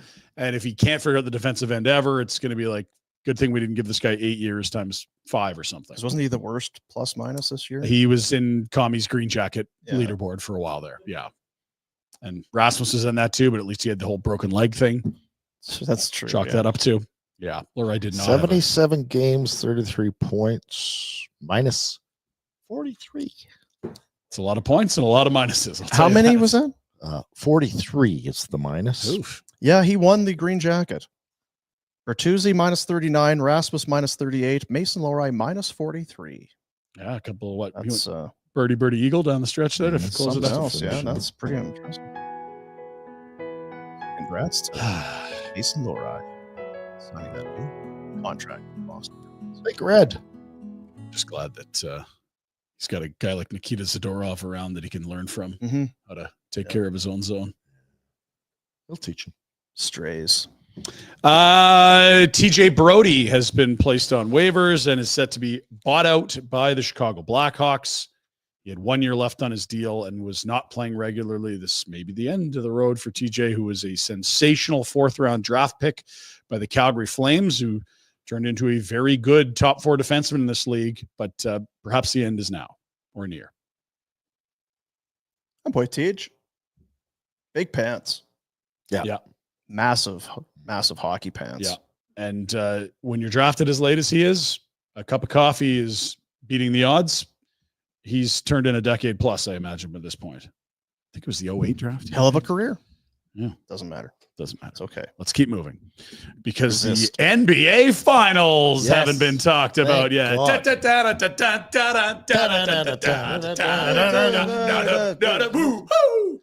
It's the Oklahoma City Thundercats.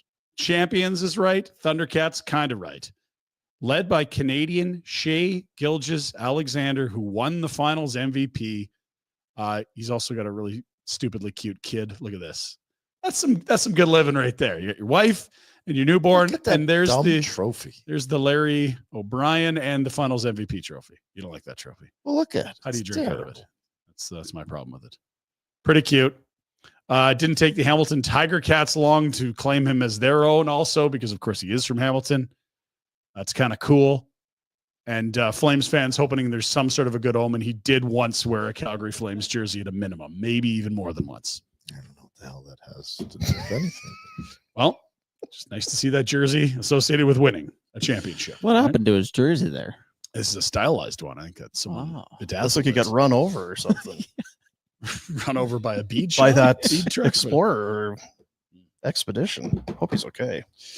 Stampeders. Oh man, you only get 9 home games a year, and theirs had to be on Saturday in that muck, in that slop.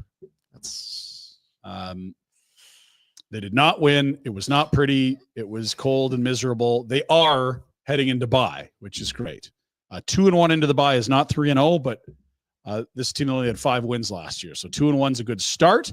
And the next one is a huge one. It is Winnipeg, but more than that, it is the Stampede Bowl, the inaugural Thursday showdown that kicks off the greatest outdoor show. Not long. Can I get a Yahoo? Yeah. Yahoo. Howdy, partner. So off this week, and then next Thursday, a week from Thursday, is the Stampede Bowl. That's right. Tickets, stampeders.com/tickets. 7 p.m. kickoff against the Blue Bombers. Your Riders are 3-0. Yeah, don't worry. Oh, Riders, Jack. We We like to just keep things quiet and win. We're the bad boys of the CFL, more like the Panthers. I like their coach a lot. It's getting harder for me to hate them as much. Yeah. They did have a hot start last year too, though. Mace. I told Mace, I don't give a shit what you do during the regular season. It's about championship. Is that what you told him? That's what you told him. Do in Saskatchewan. Said, listen to me.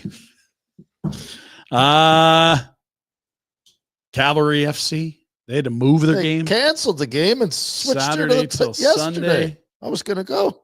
This is early. Look at this, 13th minute. Ali Musi, nice left foot. Zing. Sure. Am I sure? It was his left foot. Yeah, watch it again. Because I watched it a couple times. First time I thought it was his right too. Ali Musi's been great for them. That's a lovely bit of service from Sergio Camargo there. I can't tell. It's the same. Think. Shoots his left leg. They're going to show a replay. Jack's just not patient enough for it. This ball. Beautiful. Takes it off the chest here. Nice. Left foot. Yeah. Zing. That's That's some barn burner analysis right there. That's a Warner whiteboard. Is that his right foot or left foot? Oh, wait, let's get to the replay. Where's the toe? Is the toe on the right or the left? Left footer. They victorious 1-0. Thank you, Ali Musi. And the standings, it's getting tight at the top. There's a lot of teams that are having really good seasons. Atletico Ottawa's played one more game than Forge, Calvary, and Halifax. They're all chasing 3 points for a win in this league. So Calvary went from 18 to 21 there yesterday. Go get them, fellas. Is that French Atletico? No, it is owned by Atletico Madrid, I believe. So that is Spanish. French would make more sense given that it's spoken in Ottawa. Quebec, I actually wondered if that was part of that law thing. Ottawa's also not in Quebec, but yes. It's across from Quebec. Gatineau's in Quebec. Laval. Laval's in Montreal. Okay. We're going to get off the maps for a moment. Let's get to the Let's get to the hoops. Get back into stuff. Back to the hoops. Bonjour. Hooping and diving. Take that, Vancouver. Look at that. 100 to 83. That's getting, is that posterizing right there? Is that what we got? You'd like to see the defender getting dunked on a little more. Not quite a poster, Jack. Is that fair? That's a poster. But look at that. It's a poster. Nice what a shot. And that's 0-0 Rugsy Millermore. Or 1-0 anyway. Your boy. Love Rugsy. Stand. The swiper, no swiping. I know. It drives me insane. Swiper, no swiping. The whatever logo for the Bandits. Oh, the logo. Bandits. Yeah. The fox with the. Look at that. You don't like that logo? That is a 4-year-old. The Scarborough one's brutal. I don't mind the Vancouver one. He's like a fox and he's stealing stuff. He's a little bandit. Swiper. Swiper. Do you know who Swiper is? He doesn't. Which is okay. What Swiper is? Cartoon character from the 80s? It's from Dora the Explorer. Yeah. Oh, Dora. Yeah, I never got Dora going at our house. Swiper's stealing shit all the time. He's a little prick. And Dora has to yell. Swiper, no swiping. Thank you, Dean. Fuck off. Dora, watch your mouth. Yeah. They're on the road. Aussie Dora. Is she Aussie? That would be what the Aussie Dora would say. Right. Next game is not till the middle of the first week of Stampede. What a huge graphic. July 9th, Saddle Dome. Surge to the Dome, they're saying. Saddle Dome. Oh, a lot of big events during Stampede. You got Stampede Bowl on the 3rd. And then you get the Surge to the Dome on the 9th. It's the greatest outdoor and indoor show on earth. Yeah. 9 times. Let's go Surge. You're asking about fights on the golf course. I don't think this is what you're asking about, but this is one of them. This is next level. Like, so big swing. See that left hook there from the guy in the white? Oh, he's down again. And you're like, okay, there's probably just a couple swings and then cooler heads are going to prevail. It keeps going. He starts feeding him the elbows there. Little Gordy special. Jeez, boys. What's going on here? Oh, another left. The guy in the white is feeding lefts. I would be so sour. I just don't know what you can be so upset about. Like, I'm out here in this golf course. Pinder's hammered, starting fights. Now I'm in a fight. I'm too old for this shit. Now, is it a 4-on-2? Is it a foursome versus a twosome, or is that 2 threesomes? God. Finally, we have the greatest fail of all time. All time? Wow, it's pretty damn good. Here we go. All time. Eyes peeled. It's pretty good. incredibly dumb. It looks incredibly painful, and there's going to be a huge bill at the end. So does he not know the glass is there? He's or does trying he to think get he's through, going but to... he clips the top with his heels, and that stops him from getting over. Watch. It's the clip that slows him down. Boop. Now you're hooked. Kind of knocks him down a bit here. Oof, right into the glass, like just. Ooh! Hopefully, you all had a better weekend than that. That is your Pinder Report for this Monday, 23rd. Didn't hear anyone yelling, "Don't do it." Yeah, everyone was really keen for it, actually. They're like, we're going to make it on the Pinder Report. This guy's an idiot. Yeah, and it's like anything else. Once someone has made their mind up, you just have to let them go ahead and do it with whatever it is. We can't stop him. Let it be. Maybe when he's ready, he'll seek help and stop this sort of behavior, but not yet. Right about now, he's ready. Why didn't anybody? I should have listened to those guys. Oh, Jack, good work on the slow-mo. Got his hands up. So the indoor, what are we looking? Is that a house, do you think? This looks like some sort of a motel, hotel, swimming pool. Maybe it's a basement pool. I don't know. My guess is mold.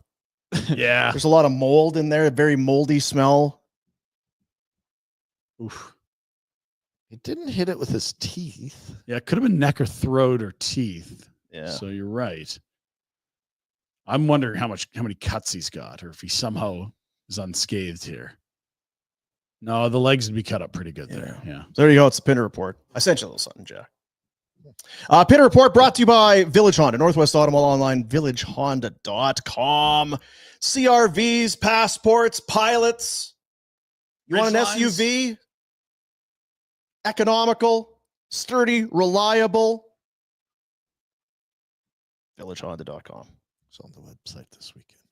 Were you snooping? Were you sniffing around? You creep. Do a little creeping on the lot? Yeah. I put the private tab on. And yeah, that's right. I just watched, look at these cars on my own here. That's what you do when you put your private tab on? Yeah. Yeah. He doesn't want anyone to know. Like most people. They'll outbid him. Yeah. Go looking at what do you do? Good quality new and pre-owned vehicles just That's in right. case their wife finds out. I wasn't looking at new. I was looking at pre-owned. Pre-owned? Nice. Yeah. Good. Yeah. What do you? Nothing. I hope there's a whole pool like that in Wainwright for you to. Yeah, that'd be great. That's Pinder Report. Flames news. Oh, trade? Yeah, Flames news. No. Oh. No. They have re-signed a fan favorite. Yep. For at least part of the year. Justin Kirkland. It's our boy Kirkland. Costco. God, I hope he plays well. 1 year, $900K. Congrats. Great guy. Felt like that was coming. Guy fighting to get into the NHL finally gets there. Was a shootout specialist and got injured. And honestly, I don't know there's a better candidate for fourth line center right now. Good for him. Yeah. Yep. Yeah. Okay, but does that? I'm just gonna. It's good organizational depth. Right? It's not. That's Yeah. what it is. By all means, go out recruit him. But to have an option in your system at $900,000 that you know can be a passable fourth line center. What are you gonna say? I don't think. Come on. I'm just gonna leave it. Huh? He's probably. He their wasn't a 14th fourth best line forward. center last year. What was he? He was in the minors. He actually was up more than he was down Where did he start? in the He minors. didn't crack the lineup. He Yeah. got called up because guys got hurt. He played very well when he got up. Yes. Then he got a massive, major injury. My fingers are crossed that he can get back to the level he was at. Mhm. They signed Dryden Hunt the other day. This is in the same file for me. It's like guys that are not young. They're not bad. They are organizational depth. And if you need to use them on the ice in the NHL, they're passable.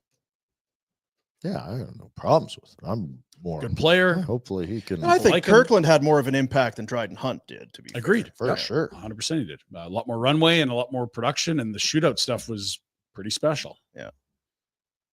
So there you go. And the Costco references will be That's good too. painful for another year. Pain. It's like we get it. Liked that. I think it's good because it's a reminder. He to went go there and they built him the name tag and everything. Yeah. Yeah. It's just so very on the nose. It is. Like, hey, it's Costco.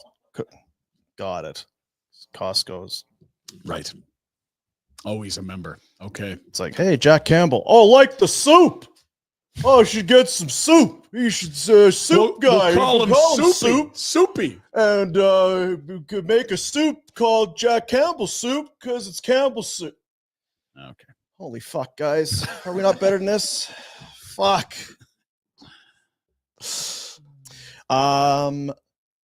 Message. Mark your calendars and kick up your feet because the Daily Face-Off Live free agency special is coming in hot on July 1st. Starting live at 11 Eastern in 9 a.m. Mountain. 3 straight hours of chaos contracts, full-blown free agent frenzy. Hosted by Tyler Yaremchuk with analysts Jeff Merrick, Colby Cohen, Johnny Lazarus, Hart Levine, the man they call Levine, and our player panel of Carter Hutton and Matthew Barnaby, and reporters from across the Nation Network. Didn't call me again. If something breaks, they're on it. If your team makes a move, they're ripping it apart or giving it props, but probably ripping it apart. Every signing, every trade, every what the hell are they thinking moment. They're breaking it all down live. Giving you the real-time impact, the wild predictions, and maybe a few chirps along the way. There'll be some chirps. So fire up the group chat, crack something cold, and join the team on the Daily Face-Off YouTube channel July 1st at 11 a.m. Eastern, 9 Mountain for the Daily Face-Off Live free agency special. It's going to be a full-on banger. Don't miss it. Brought to you by the Nation Network. YouTube. On the YouTubes. Are we doing a free agency show? No, because these guys are dominating. Right. Okay. They'll have chirps, and yeah, it'll be a banger. Full on banger. Full on banger. Right. With some chirps or props. Thought maybe I'd get on the player panel. So fire up the group chat, Rhett. Crack something cold. What do you do on a group chat? Is it a private tab thing, or is that different? Yeah. I don't know what you do in your group chat. I remember one thing you tried to do once in our group chat, and yeah, you guys did not like it. No, don't need to see that ever. Do you remember? Again. Were you on the group chat? No, then? It was the old place. Was it the old place? Yes. No, I need the story though. I thought it'd be fun if we all sent impressive poops of our poop pics. Yes, I've heard this. It's like, guys, you got to see this, and they just kicked me out. Off. Just push the button. They kicked me out of the friggin' chat. No, we got to do bets. We got stuff to do. Well, sidetracked him. Who kicked you out? One of these two wussies. Oh yeah, like I was in control of the group chat. No, Red, I didn't know that kind of behavior. Pinder gave me the boot because I sent a pic. I did not need to see Dean's mud huts. Okay, that's not what group chats are for. That's not why you fire up the group chat for. Yeah, maybe the DFO face. Well, it might be July shit 1. too. There's no guarantee. I think it'll be fine. That's the segue for the ages.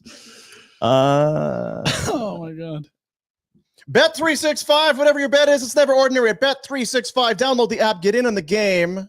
Use the code NATION when you sign up. You must be 19 or older. Please play responsibly. Gonna have to get a little creative here, friends, as the Blue Jays are off. NBA's done. NHL's done. Rhett, what is that first? What? The tie? What are we looking at here? Yeah, right. Walk us through this. Get the whiteboard. Is this going my here. choice? That's Miami. Against Rafael Palmeiro. He's so good. What a first base. Cheater. He's not a cheater. Remember, he sat in front of Congress. He lied to Congress. He was a GD liar, that guy. Mr. Lundeberg. Yeah. A tie in soccer? Hard to believe. Pays plus 162. This is the FIFA Club World Cup.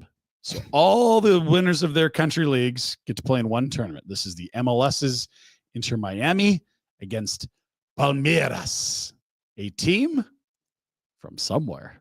He doesn't know. I'm trying to find it out. Assuming this is like some American outfit. What is Palmeiras? It's great. Brazilian. Oh, from Sao Paulo. Don't mess. Let's go. Yes. Where's the game? These are being hosted in the U.S.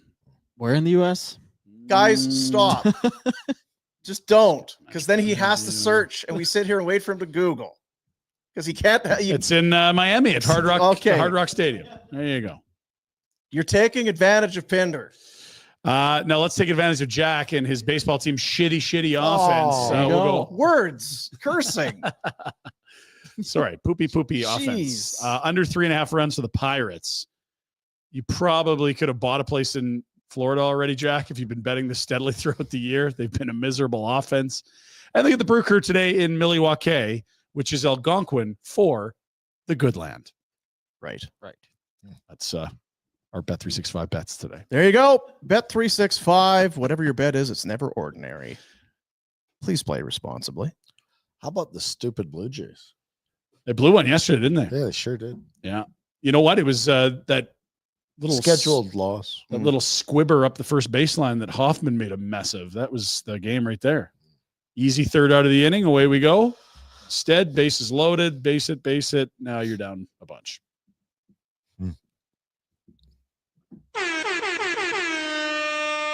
Oh, super chats. Super duper. Proceeds from our super chat go to the Youth Centers of Calgary.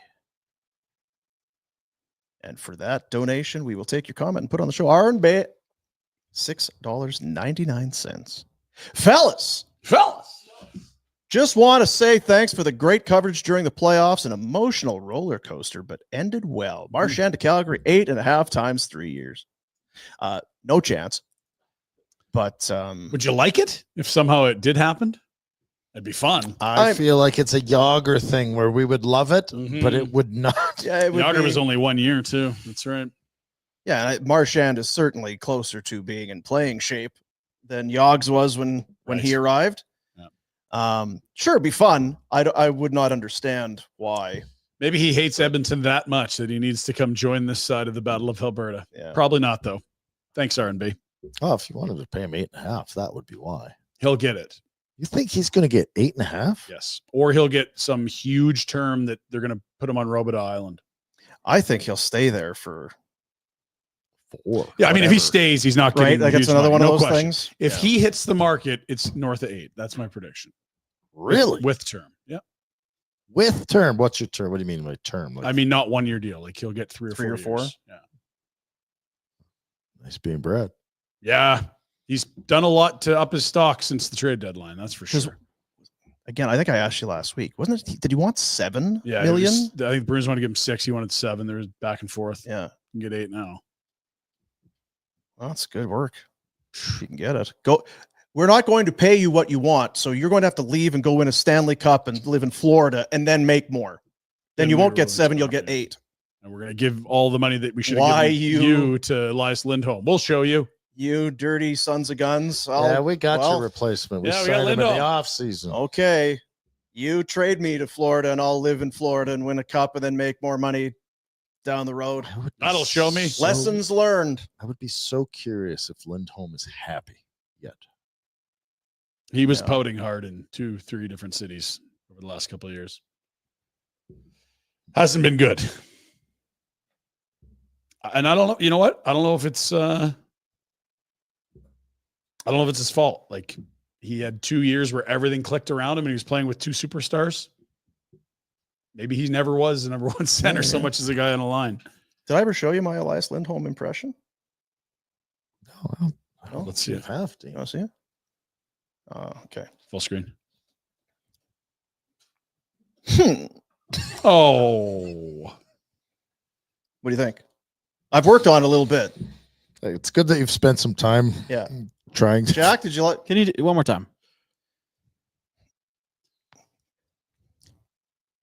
That's pretty right on. I think you crushed it. Yeah, the second one was real good. Yeah, I kind of leaned into it more. Yeah. Because I had done it once. So there you go. That's the only super chat. Yeah. That's it. Yeah. What? All right. So no one from Spiros listens to the show. Oh, geez, Rhett. Shameless. It's tough. It's tough. Shameless. Jack, when's Pizza Fest? When do we want it? Got to pick a day this week. We'll work on it. I would like to I get thought it we were done. doing breakfast. We talked. It's a moving target when it comes to food in this house. Was I not? Were you here when I brought that up? No. Or was it Friday when I said, listen, these poor saps in Marteloup that are trying to run businesses getting screwed over by the city and the construction. Yeah. We got to support them. Maybe there's not. I said to Pinder, surprisingly, there's not a banger of a pizza joint in the neighborhood. There's lots of places that have great pizza, but there's not not a a banger just pizza joint. pizza. Yeah. But regardless, maybe we have to think outside the box, support the local businesses in Marner Loop, and just order some breakfast because there's Like, restaurants. The grocery store across the street over there has phenomenal pizza that comes out of there, but it's grocery store. The pub over here has great pizza. It's pub. There is not a we just do pizza that I know of in Marner Loop. I thought there was one.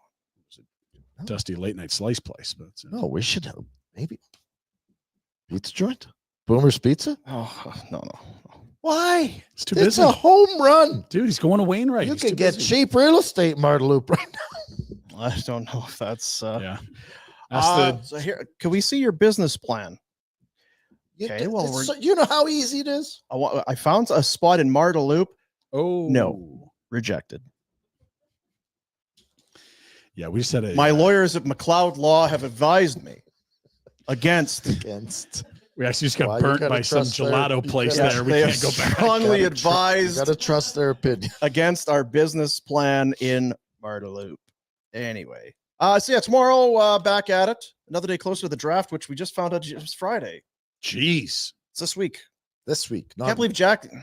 I've been all over it. Do we not get emails? Does your email not work? Like, let us know. I've You look got- like a bunch of donkeys sitting up here, finding out live during the show that it's draft weekend. You guys wanted nothing to do with the draft. That's correct. that was months ago. Really? Yeah, we've had 2 years in a row stranded because of draft travel issues. We have to break the Well, they're curse. not traveling, so this was your year to have a draft event. Maybe you guys should go down to the Dome. Yeah, I'm good. What day? Friday. Friday You got night. softball. Yeah. Yeah, you're in Wainwright here. That's not next weekend, is it? No. I don't know what He's it going is. to pre-scout. Check out the concession. I feel like we dropped the ball on the show. on this just in general or today or The whole idea. no. You know what? Listen, here's the thing. 3 years ago. We want to thank all of Oilers Nation for being a part of the show over the playoff run. Yeah, they jumped on. They We were had great numbers. Yeah. I would say year to year, Jack, the podcast numbers, downloads, streams, all that way up. Yes. Huge numbers. And it's what was the Howard Stern thing? Is people that love the show listen for 45 minutes. 45 minutes. People that hate the show listen for an hour 20. What? So I feel like Why do they listen if they hate the show? yeah. So the It's pig Oilers vomit. win, they tune in. Oilers, I don't know what it is. So I think in- with Oilers winning, they knew we'd be pissy. right. So then they enjoyed that. They were Yeah. hoping to listen to us whining. Yeah. Hey, we love rivalries. It's what makes sports special. Yeah. Pig Vomit was the boss's name on that show. Yeah. Pig vomit. Yeah. You ever see that show, Jack? It's unreal. Howard! Private parts. It's very good. All right. Well, That's some homework for you, Jack. That's actually Pig one that- vomit. that's what he calls his boss. Oh God, will you two shut up? WNBC.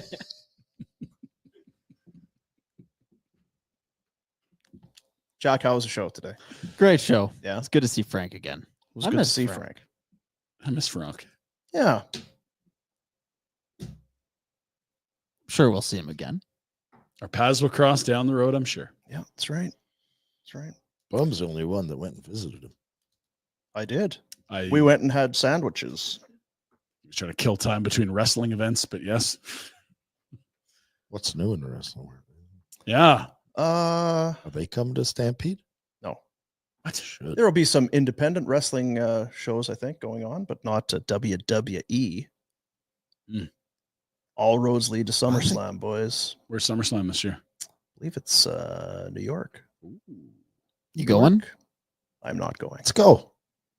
Oh, you got to go to Wainwright. Sorry, he's both. That's going to eat up my entire travel budget for the summer. Wainwright. Yeah, you might as well push it. Get the hell out of here. Hungry. Yeah. Yeah. You got somewhere to be, Rhett? No. Lots of important. Oh, by the way, great pre-show this morning. Really liked your work. I try to bring something every day. You did not fail today. You did, yeah.